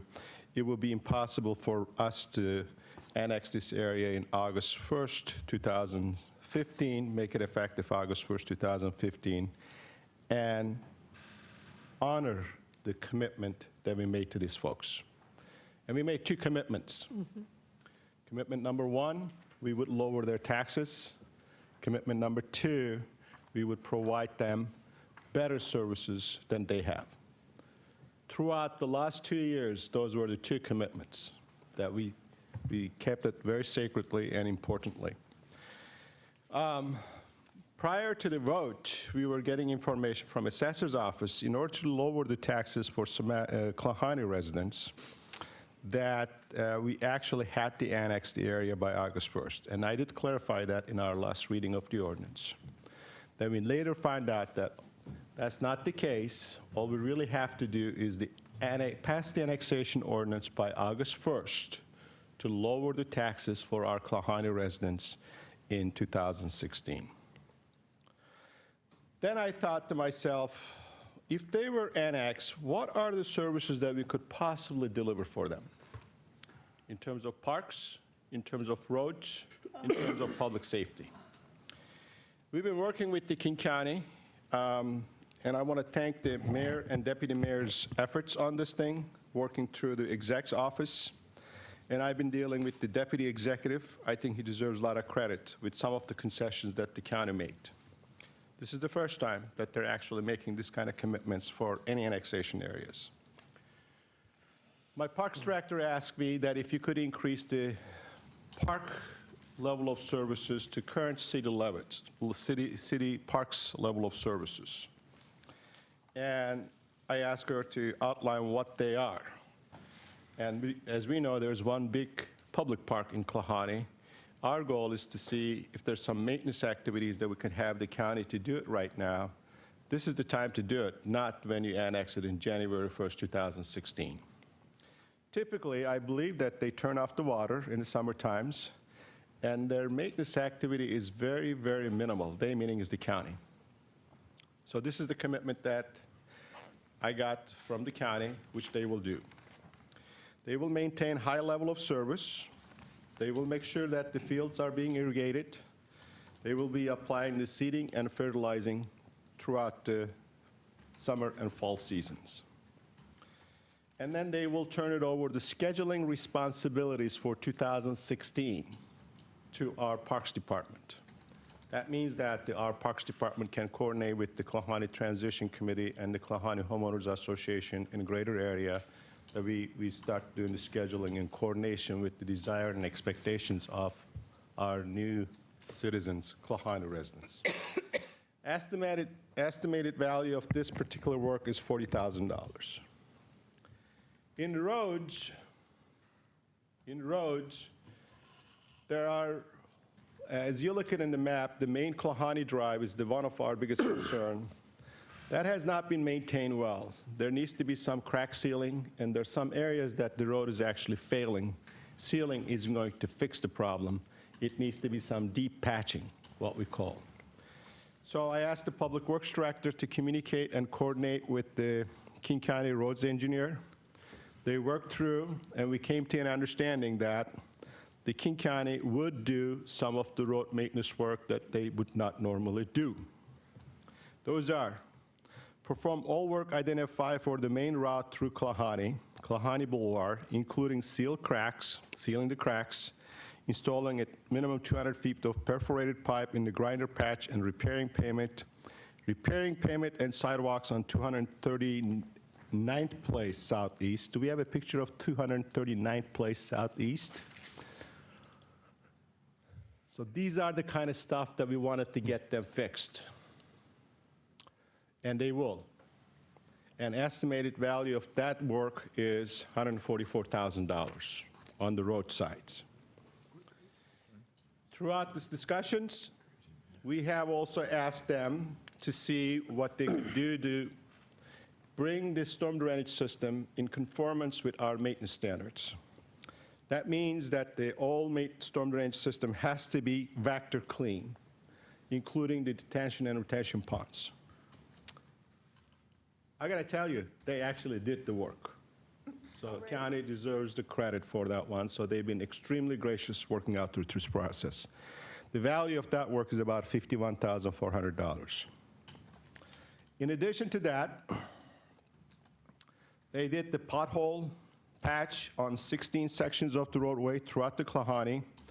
All traffic signal devices, signs, flashers, have been maintained.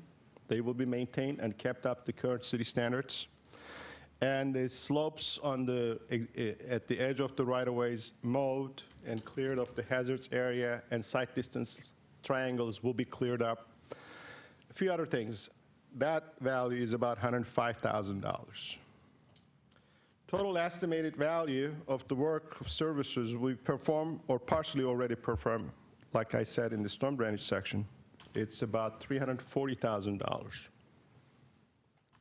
In addition, King County Sheriff's Department agreed to accelerate the hiring the new police officers. As you know that, our contract we signed with the King County to provide the police services, along with all the other cities' contract with King County, requires a 9 months lead time to hire an officer. If we had our own police department, that would have been probably about close to 6 or 8 months. It's not any different in the sense that because you have to go through the police academy, you have to go through the very specialized training sessions and a number of fronts. Sheriff agreed to provide 4 officers effective January 1st, 2016. 5th on the February 1st of 2016. 6th will be available on March 1st, 2016. And remember that we had 5 officers and 1 sergeant. That's what we estimated that we would need to provide same or similar police services for Klahani area. And as you know, Klahani is being protected with 1 officer currently in the entire east side precinct. So their level of service will be significantly increased in that sense. Furthermore, the county agreed to pay the startup cost of those 3 officers, 3 out of the 6 officers. That's about $200,000 roughly, $180,000 to $200,000 cost. And we have to pay for the startup cost for the remaining 3 officers. That's about, again, $180,000 to $200,000. This is a good deal for Klahani residents. This is a good deal for Sammamish residents. I could not do some of the services that the county agreed to do between now and January 1st, 2016. As I share that with you, I don't have internal capacity right now to be able to amend our contracts, get the contracts out, or do the work with our own crew. This is our busiest part of the year. There's been a lot of talks about we're leaving on the table 2.1 million, 2.9 million, 3 million. I heard 5 million. No, we're not leaving any money on the table. What we would be getting money that we had to pay expenses of some of the services that we provide, starting with fire services. District 10 is our partners council in East Side Fire Rescue. We're trying to take the money away from District 10, who is desperately crying right now to say that we cannot sustain in long term due to these annexations. This is a good deal. This will honor all the commitments that we made for our Klahani residents. I would strongly urge you for support to approval of this ordinance, which make the annexation date effective January 1st, 2016.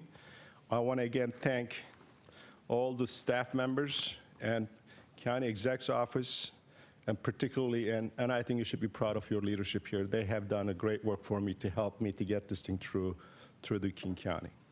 This is the first time the county is doing this kind of work. So, thank you, and we're looking forward to working with Transition Committee, start transferring the records, as-built, problem areas, so then we can schedule it as part of our budget amendments in 2016, the areas that we need to first tackle in 2016 with your legislative authority when the funds are allocated. That concludes the staff report, Mr. Mayor. Okay, in this portion, do you have questions, Deputy Mayor Huckabee? I don't have a question, I have a comment. Do you want to wait until after we have a motion? It's fine. Okay. Any questions on the report? Okay, let me ask for a motion So moved. for an ordinance of the City of Sammamish annexing certain property known as the Klahani Potential Annexation Area, Klahani, PA, to the City of Sammamish, establishing an effective date as set forth in Section 4 and providing for severability. So I have a motion. Which one was the motion? You were the motion. Deputy Mayor Huckabee. The second is Councilmember Odell. Any comments, Deputy Mayor Huckabee? Yes, I wanted to remind the city manager that we made a third commitment as well, and that commitment was to our community, that with this annexation, we would not reduce their service level. And given the summertime and given the stress on the staff for maintenance and park issues, that if we had annexed early, we would invariably have had to reduce some of the service levels in order to support the service levels for that additional community. So, Councilmember Whitten? I just wanted to thank everybody who's worked so hard to accomplish this result. I'm personally very pleased, and I'm grateful for staff for all the hard work they did. I wanted to acknowledge that there are so many people who participated in that, and council members and staff, and I want to thank the people in Klahani who worked so hard to see this happen, because I think it's a benefit for this city and existing residents and for Klahani residents also. So I'm very pleased, and that's my comment. Councilmember Keller.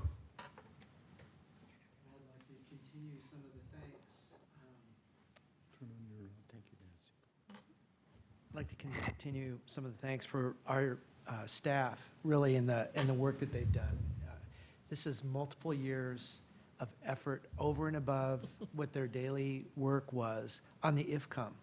Klahani had the objective that or the opportunity to not vote to become part of us, so we could have done a lot of work and this not happen. I know comments were made about the financial responsibility of the money that's on the table. And that's a valid point. I mean, that's something we should be concerned with, at looking at that. However, the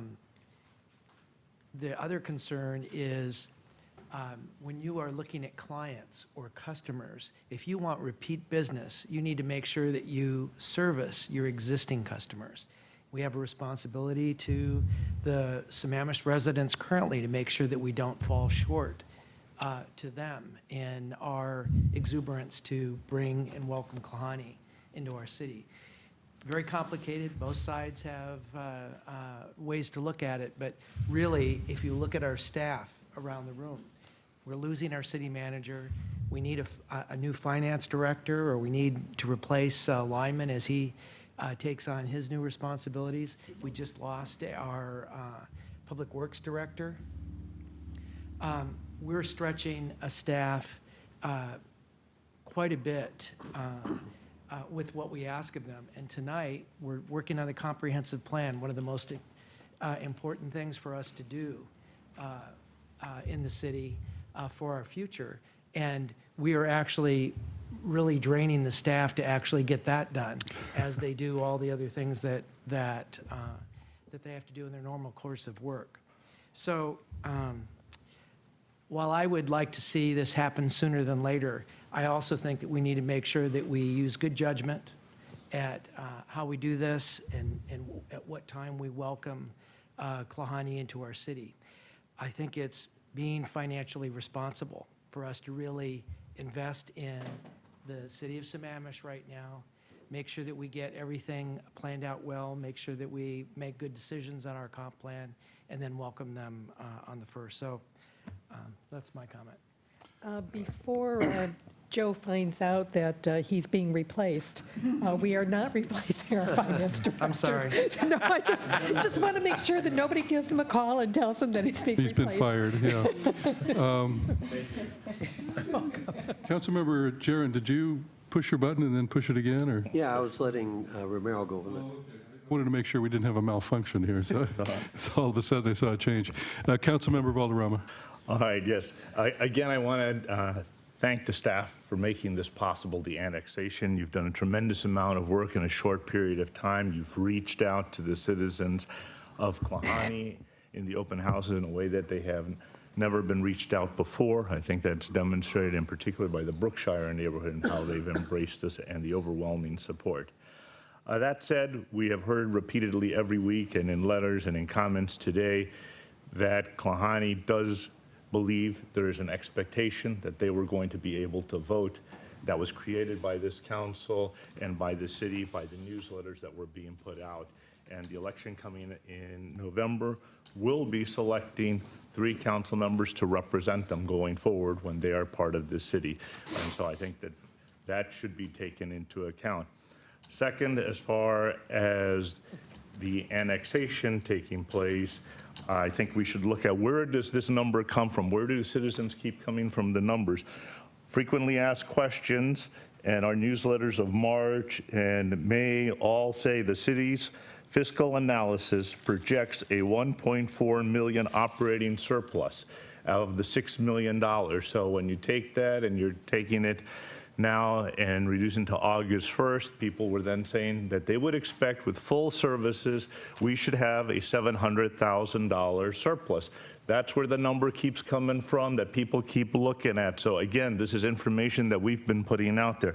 Additionally, we would not be giving them the full services because, as was mentioned in public comment, we would be transitioning. They will not have Sammamish full services on police, as you have just pointed out, at best till March. So if we're trying to do that for police, then we should postpone it till March. They have a current level of service of 1 full-time policeman, and I believe 2 that they hire part-time from their homeowners association that they're going, and that they're expecting to transition to our level of services in police as well as on parks and our roads. We are a contract city. We're proud of being a contract city. And so while we may be getting, if I'm looking at about $520,000 in services provided to Klahani, we would still be giving up approximately $500,000 of Sammamish taxpayer money that would be going there, or that could help alleviate some of the expenses of the Issaquah Falls City Road that we had just talked about. A road which we should point out, and I was part of that, went to ask the state for $5 million because we needed help on that road, and the questions of debt which were discussed earlier on. So the citizens of Sammamish, in my mind, are asking, okay, why are we going to give up, even with these numbers, $500,000? Could we not contract King County to do those services for us, or augment our staff so it doesn't put stress on this current staff? I think those are all legitimate questions, and we have a commitment to the citizens of Sammamish and our fiduciary responsibility to look at those. And I would say to bring them on, because the issue of trying to look at how the police services, they're not going to be online until March, full services anyway, so that falls. On Fire District 10, I'm disturbed that that was raised here, because The issue now that you're talking about, the 700,000, at least according to the 1.4 million operating surplus, that should be taken into account as to how we could deal with them. And are we now discussing here that we plan to help District 10 not only in 2015, but 2016 and 2017 going forward? Or is this just something that's being thrown out as a boogeyman? Because we've not talked to District 10 about helping them going forward here, and I think that's an issue that needs, if you're going to bring it up here, we should be looking at talking about that going forward or back off that statement. The other issues that I have go back to the citizens again on the contract city as to explain specifically why can't that be done. In previous testimony from citizens of Klahani, they asked us specifically, why are the staff so stressed if we can contract them? Additionally, as I looked at the resolution, section 4, page 2, for the purposes of property taxation and the levy of taxes, we're going back and saying this ordinance shall be effective and the boundaries of the city shall include Klahani, PAA, as of January 31, 2015. To the common layperson, once you start representing those boundaries and move the lines, everyone understands Klahani to be part of Sammamish as of that moment. So what we are going to be doing is King County GIS and their assessor's office will be depicting Klahani as part of Sammamish effective July 31, 2015, albeit that we say under it the next disclaimer as for other purposes, but for the common layman, that's going to be taking place. So for the reasons of the expectations of the people of Klahani to vote, for the reasons of the responsibility to our citizens of Sammamish, our fiscal responsibilities, and for common sense reasons as to what's taking place here if they're already going to be depicted as our citizens on the map. I've never seen someplace that once the lines change, you don't see it as that. I say that we should accelerate and bring forward to August 1st that annexation date, allow them to vote, collect the money for our citizens. We brought it upon ourselves with those expectations. Thank you. Okay, Councilmember Odell. I thought Jared was next. Jared's next. When he Yes. tapped off and tapped on, he got back in the Go line. ahead, Tom. He got the tail end of the queue, okay. Yeah. You know, folks, this has been a long time coming. Issaquah has made, I think, 3 attempts to annex Klahani. The answer in every time was no. We're not there yet. Sometimes Issaquah turned it down. Now it's becoming part of Sammamish, and be the date August 1st or January 1st, they will become part of Sammamish. I personally think it's better to do it slow and do it right as opposed to trying to rush things. I have been through far too many corporate mergers where things have been rushed only to have something go totally haywire and create more problems than it was worth by trying to get there early. So I'm supportive of taking our time on this and doing it right. I, too, would like to thank our staff for all the work they've done on this whole subject. Everybody, I think, has done an outstanding job. I'd like to thank Councilmember Valderrama and Councilmember Jaron, my 2 compatriots down at the Boundary Review Board for the initial meetings and hearings on that, where we laid out the case for give Klahani a choice, and Sammamish should be there, and pointing out the fact that no one bothered to change the PAA after Sammamish was created. I'd also like to acknowledge Mayor Vance and Deputy Mayor Huckabee for all the work they've done working with the county and working with the folks in Issaquah to make this happen. Lastly, I'd also like to give a shout out to Mayor Butler in Issaquah and also the entire Issaquah City Council for having the grace to help us make this happen. And frankly, it was their cooperation in the end helped bring this all about once the die was cast. So I'm grateful to everybody who's had a role in this. I think going forward, the people of Klahani will be full participants in Sammamish. Many of them already are, in fact. They go to our high school, they shop in a lot of our stores. They do a number of things up here. And in time, they will be part of the government. I'm absolutely sure of that. So I'd like to, again, thank everybody and say that I will be voting to support this motion. Councilmember Jaron. Thank you, Mr. Mayor.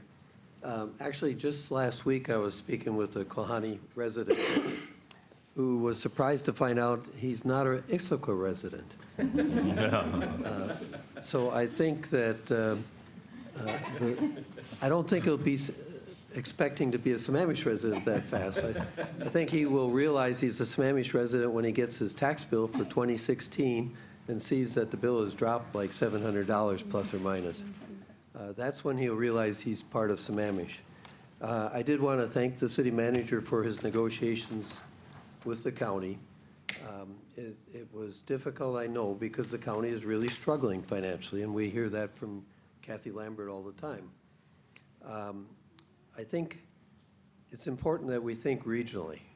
And thinking regionally means recognizing that the county and Fire District 10, they put their budgets together for this year with the full expectation that they would get the taxes for the full year. It affects the county, and that's probably why the city manager was able to do some fair negotiations, because in exchange for what they're agreeing to do for us, they're getting the tax benefits for the rest of this year, which probably would have been spent elsewhere if it weren't for your negotiations. So thinking regionally, I recognize that that Fire District 10, I don't think they believe that after 2015 they're going to get any supplementation of income from us. It's been made perfectly clear in the discussions at Eastside Fire and Rescue. But for 2015, they will continue to get their full benefit. Actually, in 2016, they will still get the fire benefit charge. That's correct. So it won't be a total loss to them. But they'll be struggling with their budget next year. So for these reasons and for all the good work that staff has done in working with the county to actually have a ramp up of service, I'm going to vote for this. Okay, I want to add my thanks to our city manager for the work he's done over the past few weeks to get this this package done, and I understand how difficult that was, having had some of those discussions myself. And I also want to thank the people of Klahani. I know a few of them still don't think they're in Issaquah, maybe, but 86%, I believe, voted for Sammamish in this last election, and I think that's a wonderful comment on this whole process. I too, I know that several people were involved all the way through this process. I do want to especially point out Councilmember Jarrett, who's been working on this for 16 years.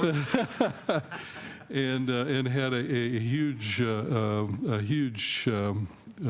role in this all along the way. I want to thank too, as Tom Odell mentioned, Mayor Butler and particularly Council President Paul Winterstein, who were facing up to that narrow loss just about a year and 4 months ago, I guess. And spending the time to talk to me, to talk to Ben, to talk to Kathy, to work out not just the Klahani thing, but a whole new way of working together that I think is going to provide benefits for our region, but also for our citizens here in Sammamish as we work on some very tough regional issues, including transportation and transit and other issues that we continue to work on. So I want to thank them, and I will be supporting the motion as well. Okay, Councilmember Adele, you're finished, or? I'm done. Okay. I'm sorry. Just wanted, seeing no more comments, I want to ask for a vote. We have a motion and we have a second. All in favor of the ordinance, please signify by saying aye. Aye. Any opposed? Nay. It passes 6-1 with Councilmember Valderrama dissenting. Thank you, Council. I almost feel like taking another break, but I know we can't. Let's move on to item number 14. This is a resolution declaring the intent of the City Council to provide for the exercise of the powers of initiative and referendum. Mr. City Manager. Thank you, Mr. Mayor. Our esteemed Deputy City Manager, Lyman Howard, is going to give a staff report on this. Mr. Howard? Thank you, Ben. I'm here to discuss basically the next steps as the council considers the powers of initiative referendum for the city of Sammamish. Lyman, could you speak a little louder? Oh, sorry. Turn on my No, we mic, can't hear you, sorry. basically. Okay, is that better? Yeah, start from the top. All right. Basically, I'm here to provide some overview as the council continues to discuss the powers of initiative referendum, essentially looking at the next steps that are available to council for addressing the powers. By way of background, we've had this discussion several times previously. This all came about through increasing interest by the citizens of Sammamish to exercise authority directly to enact and then also repeal laws. This authority is exercised through the powers of initiative and referendum.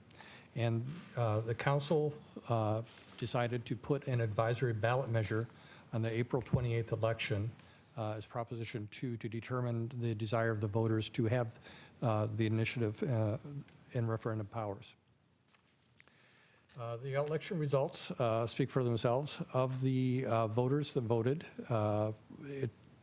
we had approximately 56% of the people voted to advise the council that they did desire the powers of initiative or referendum. Just by way of background again, initiative essentially is the ability of the voters to initiate and enact legislation directly without previous passage by the city council. A referendum is the right of the city's voters to have an ordinance that has been passed by the city council submitted to the voters for their approval or disapproval before it actually becomes effective. Essentially, that would be 30 days after its passage by the city council. By way of information, only ordinances are subject to the powers of initiative or referendum, and they are based on a limited set of topics that we have discussed in prior meetings. Resolutions are not subject to the powers of initiative and referendum. Just a reminder of how powers of initiative and referendum are exercised. For initiative, voters may initiate an ordinance using the powers of initiative by filing a petition with the city clerk. The petition must equal 15% or more of the registered voters in the city. That would come to about 5,255 under current numbers, including Kalahani voters. Those signatures must be verified by the county auditor. And then the city council, upon receiving certification of the petition, must either pass the ordinance that is referred to in the petition or submit the ordinance to the voters at the next general or special election. On the flip side, the referendum, again, it's a 15% number of registered voters in the city would, in fact, be able to have a petition filed by that number, basically requiring that the voters vote on that particular ordinance. And again, the signatures would be verified by the county auditor, and if the ballot petition is filed seeking the referendum, the ordinance again would not go into effect until it's been received by the majority of voters. The ordinances, the draft ordinance that is included in your packet is an exhibit, so you have a pre-look at what is intended to come forward to you at the next step. The options included in that particular ordinance are primarily procedural to ensure the integrity of the voter-driven processes. Essentially, it includes or a suggestion or an encouragement, I guess at this point, that the petitioners submit to the city the proposed language of the petition to determine if the topic is subject to the powers of initiative or referendum. Then again, it is referred to the city attorney, who shall then formulate an initiative statement phrased for clarity so that there aren't any, problems with language. Again, the ordinance then talks about the elements that are required on the petitions in the form of the petition. And then copies of the proposed ordinance also must be available for all petition signers to have so that they would have an understanding of what in fact they did sign. Additionally, the ordinances outline additional processes, primarily procedural, on the back end of the system. It discusses determining the sufficiency of the petition, the timing of the council action, calling for an election, ballot title and statements, recording requirements, appeals, and then also repeals or amendments to those initiatives. The next steps that are laid out here for the council to consider, the first step would be passage of the resolution of intent that is before you today. The next step would be publication of the resolution of intent after its passage by the city clerk, and that is scheduled to be July 10th. After that would be the first reading of the initiative referendum ordinance, which is currently scheduled for July 14th at a special meeting. And July 21st at the regular meeting would be the second reading of the initiative referendum ordinance. I'll point out that there is a waiting period of 90 days between the publication, which would take place on July 10th, the publication of the resolution of intent and its effective date. This allows time for a petition from the citizens calling for a vote on this council action. This is a requirement of state RCWs. Revised Code of Washington to be done.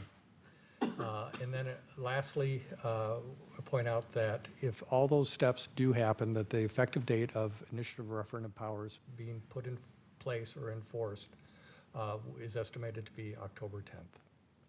And at that, I'd like to ask for any legal assistance from our city attorney and questions that council may have as part of the discussion. Mr. City Attorney, you have anything extra? Okay, Councilmember Jaron, do you have a question? Yes, it's a little confusing about the 90 days. The resolution is passed, and then there's a 90-day waiting period. But in those 90 days, we're going to pass the ordinance, actually? Yes. But the ordinance doesn't take effect till after the 90 days? Is that right? Right, so we will, once we know for sure that the resolution has been published on July 10th, which we fully expect it to be, then we'll just amend the effective date of the ordinance for when you adopt that later this month to reflect most likely October 10th or whatever is actually 90 days after publication. That's just a provision of state law that, oddly enough, gives the citizens of Sammamish the ability to bring in a referendum within that 90 days to block the powers of initiative and referendum. So.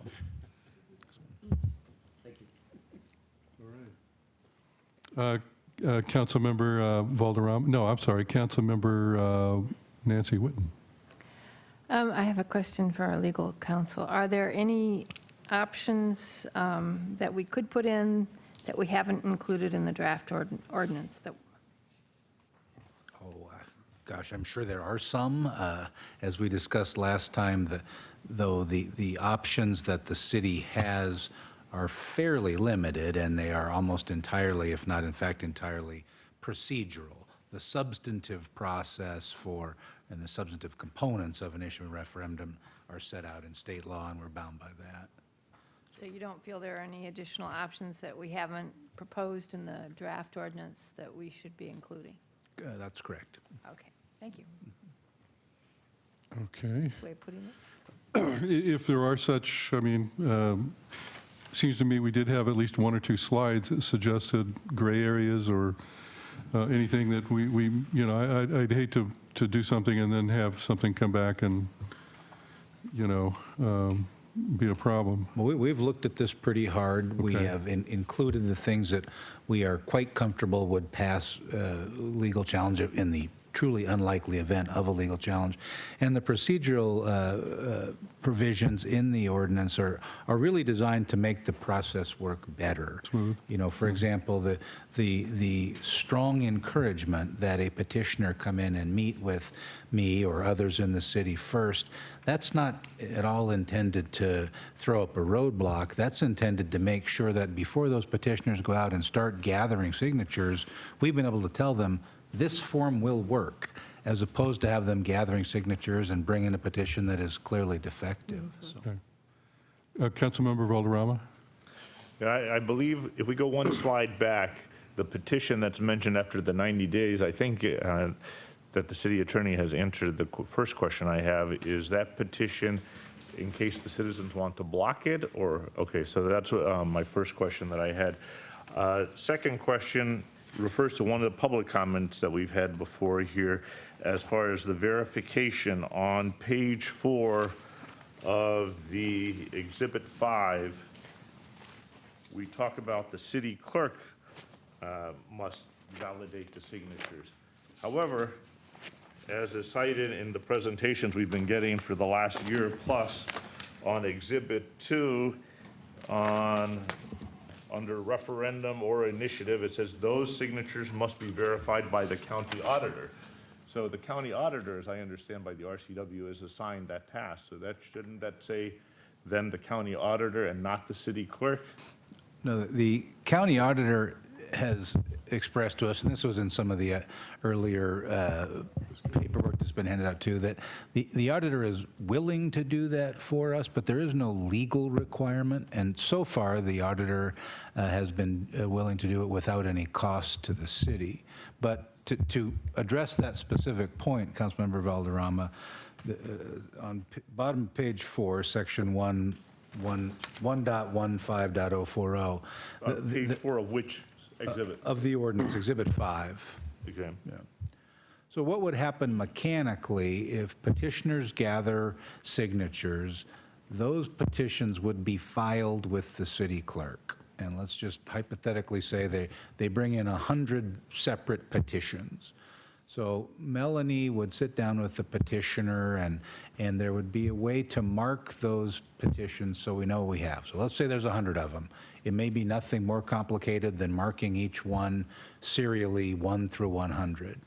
Then Melanie would transmit those physical petitions to King County for that certification, and in all likelihood, King County would do it, and in all likelihood, they'd do it for free.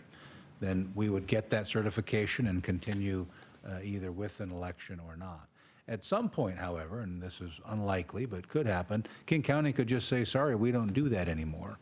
And then the clerk's office would have the task of certifying that, get the election information from King County and doing the certification. We've also, if you go on and notice in subsection 2 at the bottom of page 4 and over to the top of page 5, we'd made clear that it's the city clerk or the city clerk's designee that will do that work. And so there's the pathway to send the actual petitions to King County.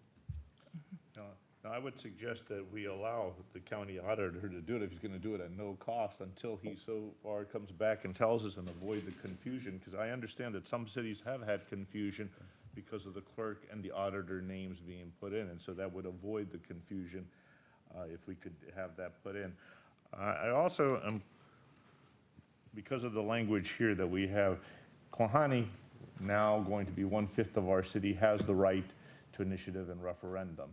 So I've been asking to see what are the differences. Obviously, this point here, they don't have a city clerk in Klahani, so theirs says county auditor. Are there any other changes between this and what the citizens of Klahani currently have as far as their initiatives and referendum rights today? I'm sure there are, because the cities, when a code city, a non-charter code city, like Sammamish, confers the powers of initiative and referendum, it's done specifically under a state statute, 35A 11080, that says, here's how it's done. Residents of the county have local initiative and referendum power pursuant to the county charter, and I've not looked at the county charter and how that lays out those powers, but it's completely separate than 35A 11080, under which city local referenda and initiative authority are conferred to city. I apologize, Mike, because I have been asking for now several weeks to see that, because I think it would be a travesty if we're going to put any more restrictions than they currently have on that. In fact, I don't even know if legally that's possible or not, if someone has the right to initiative to scale back without them being consulted or not, since it's in the Article 1, Section 1 of the Constitution of the state. So that would be something to consider, and I would like to be able to see that here. Obviously not to slow down this process here in any way, but I think it would be beneficial to look at. Councilmember Valderrama. I in fact did send you the county code of the King County, Washington several days ago, outlining the current procedures that King County has for those citizens in Klahani, as well as the citizens of Sammamish for county-based referendums and initiatives. So in reviewing this, it's very, very similar. There are a few other clauses in here. For example, can you call those out, please? Pardon me? Can you call out those clauses? One of them is the ability of the county to do statistical sampling of their signatures. That is something that we're not authorizing in our ordinance. However, most of the other procedural items are very similar to what we're seeing here. Okay, thank you. Okay. Any more questions? I guess we can move to a motion to approve a resolution declaring the intent of the city council to provide for the exercise of the powers of initiative and referendum. Do you have a motion? Do you have a second? Second. I think Nancy got in there just a hair ahead of... Oh, I'll withdraw mine. No, ladies first. It's all right, it's good. And so any further comment? Councilmember Whitten, do you have? Oh, yes, I'm very excited that this is an opportunity to provide some more democratic rights to our citizens. I'm very pleased. Councilmember Jaron. Yes, I'm pleased also, and I think some of the citizens are concerned about how long it's taking us to do this, but as we've heard in the past, it's better that government goes slowly. Green elephant. Right. So I think we were very thorough and methodical, and yes, we did go over some common ground that we'd gone over before, but the end result, I think, will be something the citizens will be pleased with. Councilmember Valderrama, once again. I see this whole process as very simple, and I'm surprised we didn't move faster with it, but I'm glad that we are moving forward with it, and I do believe that it increases the legitimacy of this council by giving the citizens the right to have an initiative and referendum. Okay, seeing no more comments up here, unless Councilmember Jared has another comment? No? Okay. Go ahead. I'll go to the vote. All in favor of the resolution, please indicate by saying aye. Aye. Any opposed? No. Nay. The motion passes 5-2 with Councilmember Odell and Deputy Mayor Huckabee dissenting. Thank you. All right. I'm going to have to ask, it is 9:30, I'm going to ask for a motion to extend. We do have an opportunity for council reports. Hopefully they can be brief tonight and do top level. And we have a city manager's report, and then we have an executive session. So if you do have council reports, please do the 10,000-foot level. Let's do a 5-minute break, and then we'll come back and do council reports. Thank you. Okay, let's get started again. Let's start again. I guess the first thing we do is ask for that motion to extend to, what do you think, half an hour in executive session and another half an hour of? Sure. Let's, well, okay, I would entertain a motion to extend to 11 o'clock. So moved. All in favor? Now we're at 15 minutes. How about quarter to 11? No. Well, we got a motion on the table for 11. We can always adjourn a little early. All in favor, say aye. Aye. Any opposed? Okay. Yes, I was going to ask you about this. Let's start with council reports. The first one, and you know, I neglected to make copies, but I sent all of you a letter. I believe Councilmember Gerund and Councilmember Keller and Councilmember Huckabee may have seen a copy of it in I went to the luncheon downtown, and I brought these back. This is not about this. Oh, this one, okay. No, this is about the letter being, that will be circulated by some of the east side cities supporting a strong ST3 for the east side. And you saw that, I believe, Don, you said you thought it was good. I think the same from Keller. I wanted to make sure that the rest of you saw it. I sent it out this afternoon. It basically comes from Bellevue, Sammamish, Issaquah, Redmond, Kirkland, and possibly one or two others, depending on what they can do. And it basically makes a case for, if we're going to have ST3, let's make sure that it services the east side and provides services for the growing east side. Extending transit into Redmond, adding perhaps one of the things they're asking for is another park and ride either in our north end of our city or shortly or somewhere nearby. To help relieve the pressure on some of the park and rides in Redmond as well as in potentially in Issaquah. And there are a number of other issues, but basically it's an attempt to make sure that we get ours on the east side in the new ST3.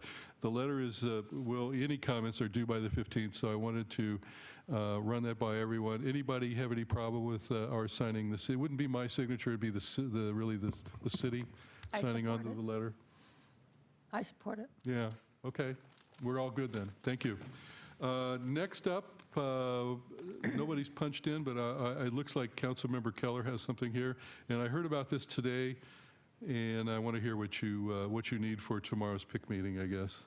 Right, I sent out an email regarding this. It's the Best Starts for Kids.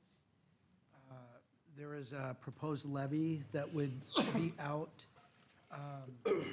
this fall to put together a committee that would focus on supporting youth projects that are, that's based on the principle that a child's brain is fully developed by age 5. So if you're really going to do anything to help a child, after 5 years old, most of his maturity is already done. And our science, we've always thought this for quite a while, but science has confirmed through MRI testing that they have right now that that's true. And so the issue is that if a child doesn't have all the best in life earlier, that is challenged with stress and food and those sorts of things, that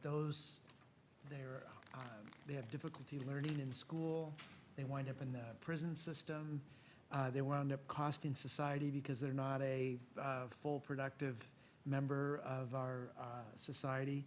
I think what they've studied is that for every dollar invested at an early age, under 5 years old, that there's $17 that come back in that kind of an investment to our society.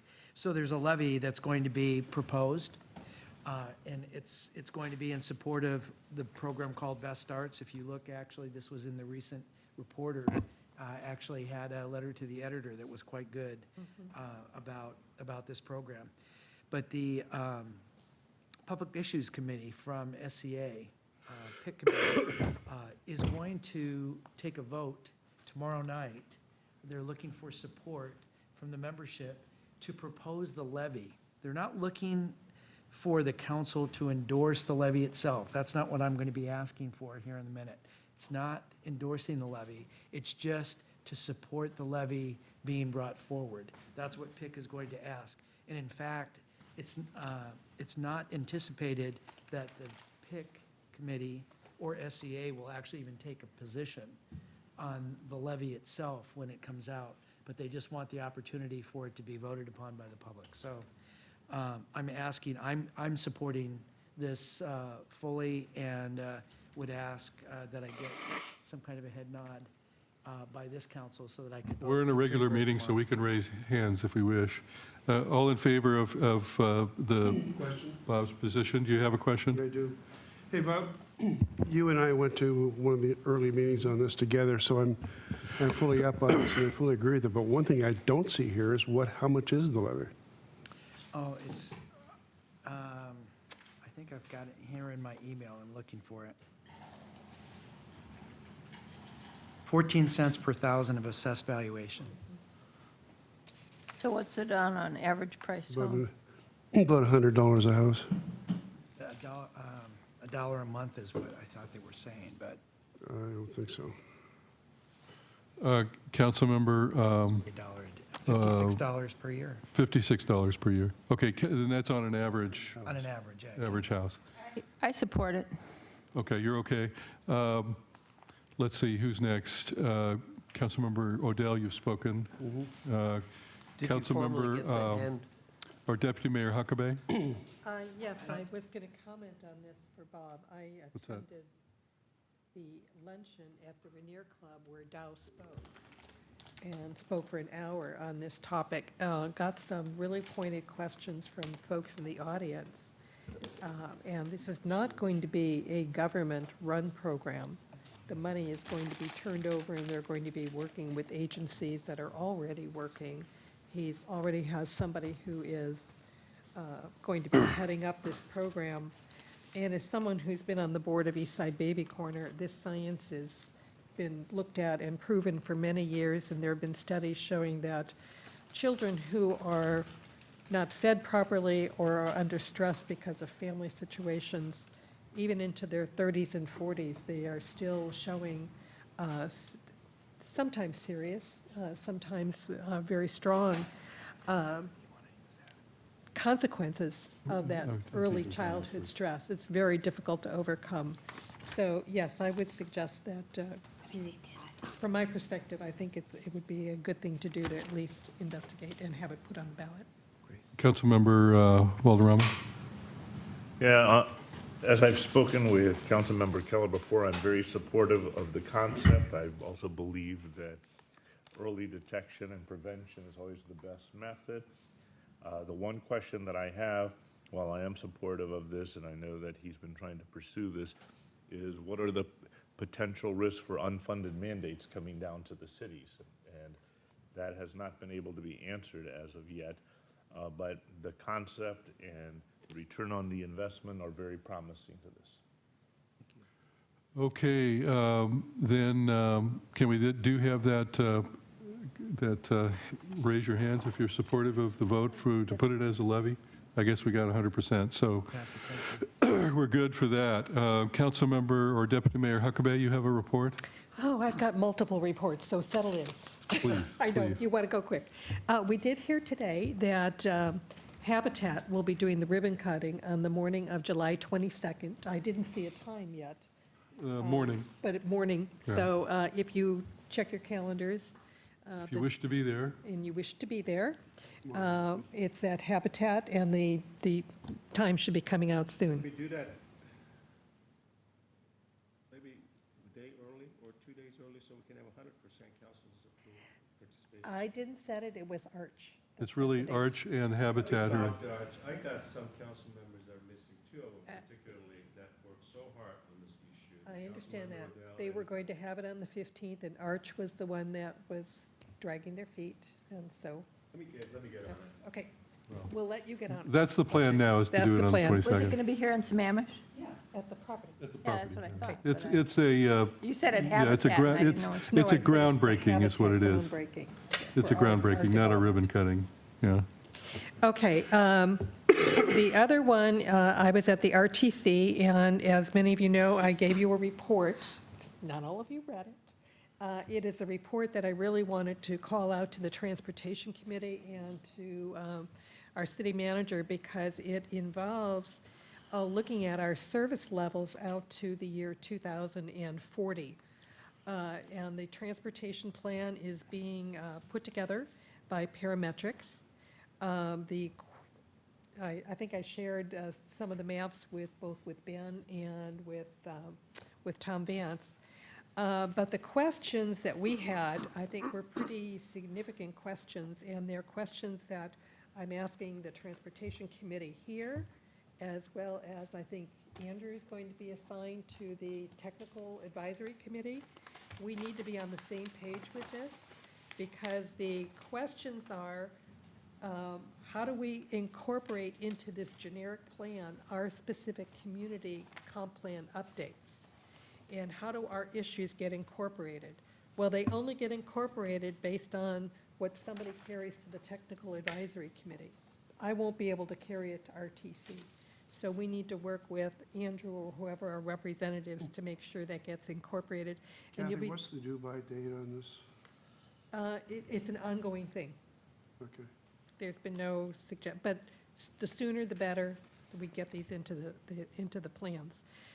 And it's even more important considering that as I was sitting there, Matt Larson was looking through the map, and he said, "Oh, Sammamish, you're a forested city. You don't have any people living there. So why would we have any service?" And I got, They're under the tree limbs or something, I yes, don't know. and I got another update today, which says that our park and ride is only filling to 45% capacity. So that is, again, another threat. I'm sorry, what was it, only what? Our park and ride only is at 45% capacity. So again, that's telling the outside world that we don't have people that are using transit, when in reality, they have to go to the Highlands. Well, we're going to tell citizens to go park there and wait for the buses to show up next 3 years. Extra half an hour. to get to Why don't we town. have Anyway. people park in the park and ride that go to QFC rather than, Oh, Good, yeah, well, think about that. we can stack the deck. So we also asked them, what about assumptions around road improvements? And their plan assumes that all road improvements will be made by 2040. So, yeah, Let's get very busy. naive, isn't it? And they're not looking at any alternatives, they're just making that assumption. The question became, does the plan require the same service option during the day? So we have service options A, B, and C. And you pick A, B, or C, and that's what you live with for the whole day. So if you pick express service, you get express service all day long, which we don't need. If you pick local service, that's what you get all day long, even though you need express service in the morning. And we asked if it requires the same service throughout the county, and they said, no, it can be customized. Okay. So again, really important that we are all on the same page and working together to get these answers fed back into this maw of a plan. Second thing is I went to the Finance Committee last week, and it was the first. This is EF&R. EF&R Finance Committee. It was our first look at the 2016 budget. The numbers were wrong in terms of how much we were to provide, but that got corrected shortly, a day or two after that. A lot of questions about the budget. At this point, the finance policies that we've been talking about for so long will be developed as we do the budget. I can't respond to that. One of the things that the staff asked, and Wes in particular brought this up, was to do another salary study for the exempt staff. And the last one was done in 2014. And it's all of the exempt staff going from people who are working on payroll up to the deputy chief and the chief. The problem seems to be that there isn't enough differential between the battalion chief and the deputy chiefs, and they're not getting people to step up and want to take that next step up. They lose overtime, and the salaries are not different enough. So they want to go back, and I did ask them, why are we lumping them in together? That seems to be very inappropriate, that rather than going to Moss Adams and asking them to do look at all the exempt staff. We should be looking at, for example, Mary, who is the audit officer, who's reviewing the bills. Why aren't we comparing her work to somebody else? Debbie's work to what an administrative assistant or an executive assistant would be getting. So we're still talking about that, but there certainly seems to be a crying need. And the question is, because Stacy brought it up, whether we should do it now or wait until the new chief comes in. So we'll decide that at the next meeting. Anyway, it's an ongoing discussion, and I have to commend EF&R. They were very nervous about the fire issues. They had everybody on overtime this weekend. They patrolled in Klahani with the fire trucks, really did a good job to try to keep things down. We did ask them with regard to the budget, what is the one thing that could damage it? And that is if there are major fires, and that they have to respond to major fires, because they're not going to get fully compensated for the costs in the future. So. Okay, Councilmember Jarrett. Oh, are we supposed to press our button? Yeah. Oh. Sorry, usually you go around in order. Thank you, Mr. Mayor. I just have a short report. The AWC convention in Wenatchee, which 4 of us went to, I thought was very good. And the keynote speaker said, Lee Fisher, his name is CEO of CEOs for Cities. He had a couple of points of interest. Excuse me. By 2018, 63% of the jobs will require a 2 to 4 year college education. And college attainment is the best indicator of income. 64% of city success comes from the number of educated people in your city. And we certainly have that here. Yes, we're successful. And this kind of reinforces our direction with the Mars Hill Church to encourage advanced education. A couple other just interesting statistics. 243 million people in the United States live in 3% of the land, the urban areas. So we're concentrated, and we're getting more concentrated as we see, as we project where the 1 million people are going to go in central Puget Sound by 2040. And by the way, the 2040 transportation plan at PSRC is struggling to figure out how to fix those roads. I had a feeling it wasn't going to be a perfect alignment. Human corridors? Yeah. Well, that's all. That's my report. Thank you. Okay, Councilmember Odell. Thanks. Short report tonight, I think. I need to respond to a couple of things that came up earlier today regarding the Sammamish Way project. And for the benefit of everybody who may be watching this at home or later on, the Sammamish Way project was discussed extensively in the Transportation Committee with staff present, and we changed the direction of the public meeting that was held at the Boys and Girls Club earlier last week to reflect some of these. We have not yet heard back from staff on this. This is going to be one of the main topics of our next meeting.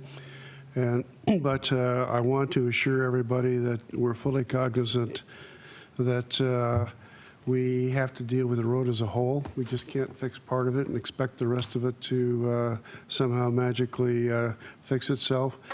So we will be in discussions with the county on their part of it, and by inference, we'll be also talking to Redmond about light synchronization on 202 at some point. So we will be also not necessarily building sidewalks on both sides of Sammamish Way, particularly where there are no people. Anyway, Nancy or Kathy, to your comment on the RTC thing for the Transportation Committee, we will put that on the agenda for next time. I did get the attachment, opened it up, and it was 49 pages, and I had the choice of reading that or trying to get through the comp plan. So, No, I perfectly understand, but one of the other issues, and Tom had mentioned earlier that maybe we could do a park and ride on the north end. And we did ask that question as well, and it depends upon the level of service that the community selects. Well, this would be through ST3 as opposed to Metro, but yeah. This is a combined Yeah, combined. Metro ST3 plan, Right. and it's going to inform what goes forward under Is the ST3. assumption it would be in Sammamish? Pardon? Is the assumption it would be in Sammamish? Right? Yeah. Possibly, they're talking about the north end of Sammamish or immediately adjacent. The Gray Barn area. Possibly there. Well, the Gray Barn is outside the UGB. I know, so- that's an issue, and we have to, Okay. ST3 would have to look at that. So we will put that on our agenda and give the other two members and myself time to read that thing. Yeah. It sounds like nothing much has changed with Metro since I served on it and Tom served on it, unfortunately. So we'll have Except to, now it's a joint plan, ST3 and Metro, and they're working together. The plan that comes out of this is going to be a joint plan. that may or may not help. I think it's not going to help at all. Okay. Anyway, yeah, we'll get on it. The other question point I wanted to bring up is I think we had pretty good compliance on the fireworks issue for our city. Oh, we didn't live on Pine Lake and hear Well, it until 3 in the I'm morning. coming to, as a whole. There are certain neighborhoods that I think require a little heavier monitoring next time. Well, I think those folks on Pine Lake just need to stand down. I mean, I think that Don? Jared has to Yeah. be watched. Nancy? Actually, it was, He's going to sink his bar. I thought it was quieter on Pine Lake, except my neighbors seem to be making a lot of noise. Actually, it's been very hot, the windows have been open, other than one night when Warren heard M80s, we heard almost no fireworks. But I am a little disappointed in the response we got back to Councilmember Valderrama's inquiry, that there were very few tickets issued. We passed this ordinance with the idea of putting some teeth in it, $1,000, and I hope we're not giving out warnings. If we need to have someone sitting down at the foot of Inglewood Hill Road with a ticket book, then maybe we need to think about it, but anyway. Tom, the question was they didn't get there. Yeah, if we don't nothing. catch him, if we don't have the witnesses, we write a ticket, it will be dismissed. It doesn't Ben, stick. these fireworks went off over more than just a couple of minutes. Okay. Well, if people can call 911, we can get there. The places that we got there, please knock on the doors, ask for people, talk to neighbors. Nobody's saying, who did it? I don't know. We had the one email from one person who complained and said, but she didn't want to call 911. You know, what can you do? Yeah, that's the challenge. I'd like to see a policeman out in a boat on Pine Lake and Beaver Lake. I'm Gee, serious. that would be a good idea. I mean, it wasn't just the Yeah, it would normal be. fireworks. There were one or two large, like what I would call 180s, that went off. I did and- the boat issue the first summer I was here, and I got shot at. Bottle rockets. Anyway, Said the officers, not us. no further report. Councilmember Valderrama? Yeah, well, I'll start with the fireworks. On behalf of Lake Sammamish, they were going off in full fury, and some of these were extensive shows that were going on. I came back around 11 o'clock, and there was a patrol car sitting 2 blocks north of Inglewood Hill Road, but then I was surprised that no tickets were written, despite that patrol car that had been sitting there. Years ago, there were hundreds of calls going, and I remember Tom Odell had called. It was on hold for half an hour. No tickets were written that year either. We know it's Pine Lake, Beaver Lake, Sammamish Lake are the biggest offenders of this. And so I think we need to reevaluate if we're going to spend money on extra police that aren't writing tickets. Put and 'em in not a boat. enforcing, or are we going to enforce it for real? I think that's got to be a discussion that takes place here, because this isn't working. I agree. The way that this is taking place. And frankly, I could go either way on that at this point. Also, wanted to discuss, I was at Citizens for Sammamish yesterday. The two major topics that came up, Sahali Way, the other one was on the initiative, both of those being covered today in our discussions. A week ago, I had attended the parade of the 4th of July. It was the 12th parade of the 4th of July, which is done 1 week before the 4th of July in Klahani. I haven't quite figured that part out yet. Quite extensive. event out there, which I was not aware of until the last couple of years here, and that was quite a show. They were talking about, a number of them saying that they wanted to vote, but we've already had that discussion. And then, so kudos to them keeping that, and hopefully they'll continue that tradition of doing that parade and the events that they do that go on. 4th of July here, a number of us were at the 4th of July. That was a stupendous event that we had here, really kudos to the staff. I think that this was probably, just empirical evidence, seemed to be the most crowded one that I've seen, both on the upper and the lower commons. I mean, they went all the way to the streets of Skyline. The people were packed. Great show that was being done, and so kudos to the staff and how that was organized, especially with that shuttle service. Yeah, that shuttle service was running very well. And Marsfield Church, really kudos to them on that. I also want to give the kudos to Eastside Fire and Rescue and to the police that were out. You had mentioned that they were out there on overtime.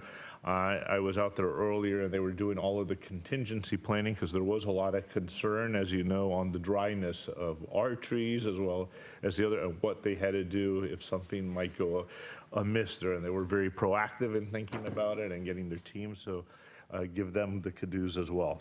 Thank you. Okay, Councilmember Whitten, did you have another? Yes, I want to renew my comments from a week ago, or the last meeting, whatever it was, concerning a couple of code revisions I'd like to see, possibly deleting from the overlay code the director's discretion to create exemptions to the overlay requirements in 21A.50.225. And possible repeal of our low-impact development code because it's really becoming obsolete. And also, there were some implications. There were some questions raised as to whether the special protections for the Small Lake Basin, pine in particular, had been modified for a variety of reasons, without an express understanding by at least myself as a council member, and I believe it never came to us, for reasons such as NPDES changes that might have created a conflict with some of these special provisions for the Small Lake Basins that are sensitive to phosphorus. So I noticed it's not on our current calendar, our calendar for future consideration. We don't have a lot on the calendar for the fall yet, but I think we... These are really, the Pine Lake one, I think, is absolutely critical if it's, that we get the update that we can expect, I know, in a while. Want to put in the park items, then we can put it in the schedule later? Yes, that's, well, right here. Why don't you do it and bring it to us next week? What will be the title? What do you want to call the agenda title? I mean, there's this one, and this one. Why don't you just address it before our next council meeting? I can't do it next council meeting. We're doing it on parked items right now, so we can write it on this. So, possible deletion from the overlay code of 21A 50.2252C of director's discretion to create exceptions to the overlay requirements. I'm taking. Adjustments to the, whatever, yeah. It's right here. Yeah. This Okay. one, and then this one. Okay. All right. Mr. City Manager, you have a report. Yes, I do.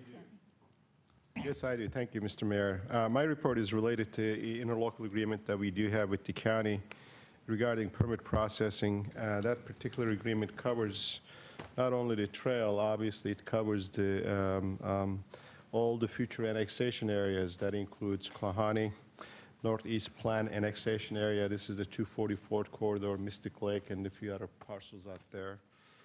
And specific permits related to those annexation areas. If the permit application is vested in the county for those development applications, that application must be reviewed under the county codes. It's different than the city codes. So this ILA, the interlocal agreement, helps us to facilitate and continue to provide good customer service in the sense that we don't need to hire staff who understands the both codes, and then specifically review certain applications under the county code. In terms of the trail, frankly, this has been a tremendous work on the staff side to handhold, answer the council citizens' concerns, follow through those things. But I tell you, it really helped immensely for our citizens. Without the ILA, we would be in the very formal relationship with the applicant and the permit reviewer process. I'm not quite sure that we would have been as successful of addressing some of those citizen concerns as we have been. Clearly, there's some that we couldn't address, and there's still some there that we couldn't find the solutions to the full satisfaction of all of our citizens. But nonetheless, it was a helpful process for us. It's coming to end, to expire. I can extend this thing, but obviously I want to make sure that I have my council's consensus to do that, so I need a council motion. If you want me to extend it, I'll be happy to extend it. Do you need a motion or just a? Just a simple motion saying that authorize the city manager to extend a current ILA with the King County on the permit processing. Can I have a motion to that effect? Mr. Mayor, I move that we extend the ILA with the county per the city manager's request. We have a second. Any further discussion? Councilmember Valderrama? For how long are we extending it? These are 3-year extensions, so last extension was done in 2012, August of 2012, Ramiro, so it'd be the 3-year extension. And does it have to be done today? Well, it's coming to expire. Current ILA is in the July 28th, so I mean, I don't want to start the whole process again, partly because we got a current permit that we're working with our citizens. I want to continue on our relationship with that. Second part of it is that we got one area that is under plat in the Klahani area that the current county staff is reviewing that under the county codes. Third one is the Mystic Lakes that they're reviewing it, and we want them to continue with that. So there's multiple reasons why we need to do this. Okay, thank you. And just to add on, we still have not moved on meeting with the King County Executive's Office and our representatives there, so that's still pending. I would like to have that on the agenda to see when are we going to have that meeting. Since February, we've been asking. Sure, we can do that. I think there's been you guys all, including you, have been talking to county council members, and then I know mayor and deputy mayor, when they attend certain meetings, whether it's the executive's presentation in the Sierra Club or in the Northeast mayor's talking, deputy mayor showing. We've been talking, but it'd be nice to have some group to sit down, talk about it. But I need to get this work done first. I just don't know that alternative is going to give us a better result. Okay, we've had a motion, and I see nothing else in terms of discussion on my little indicator here. All in favor, say aye. Aye. Any opposed? Okay, thank you. Next, we have an executive session that. Can we make a correction? The agenda indicates it's for personal reasons, and it should be for Personnel. personnel. I think that's what I said at the beginning of the meeting. I read it as personnel, so. There will not be any action afterwards. I don't believe there'll be any action afterwards, so when we come back, we'll be adjourning, so good night, one and all, unless you want to stick around to see us adjourn. Yeah, 30 minutes. If we need more, we can ask for more. Okay. Can I have a motion to adjourn? So moved. A second? All in favor, say aye. Aye. We're adjourned.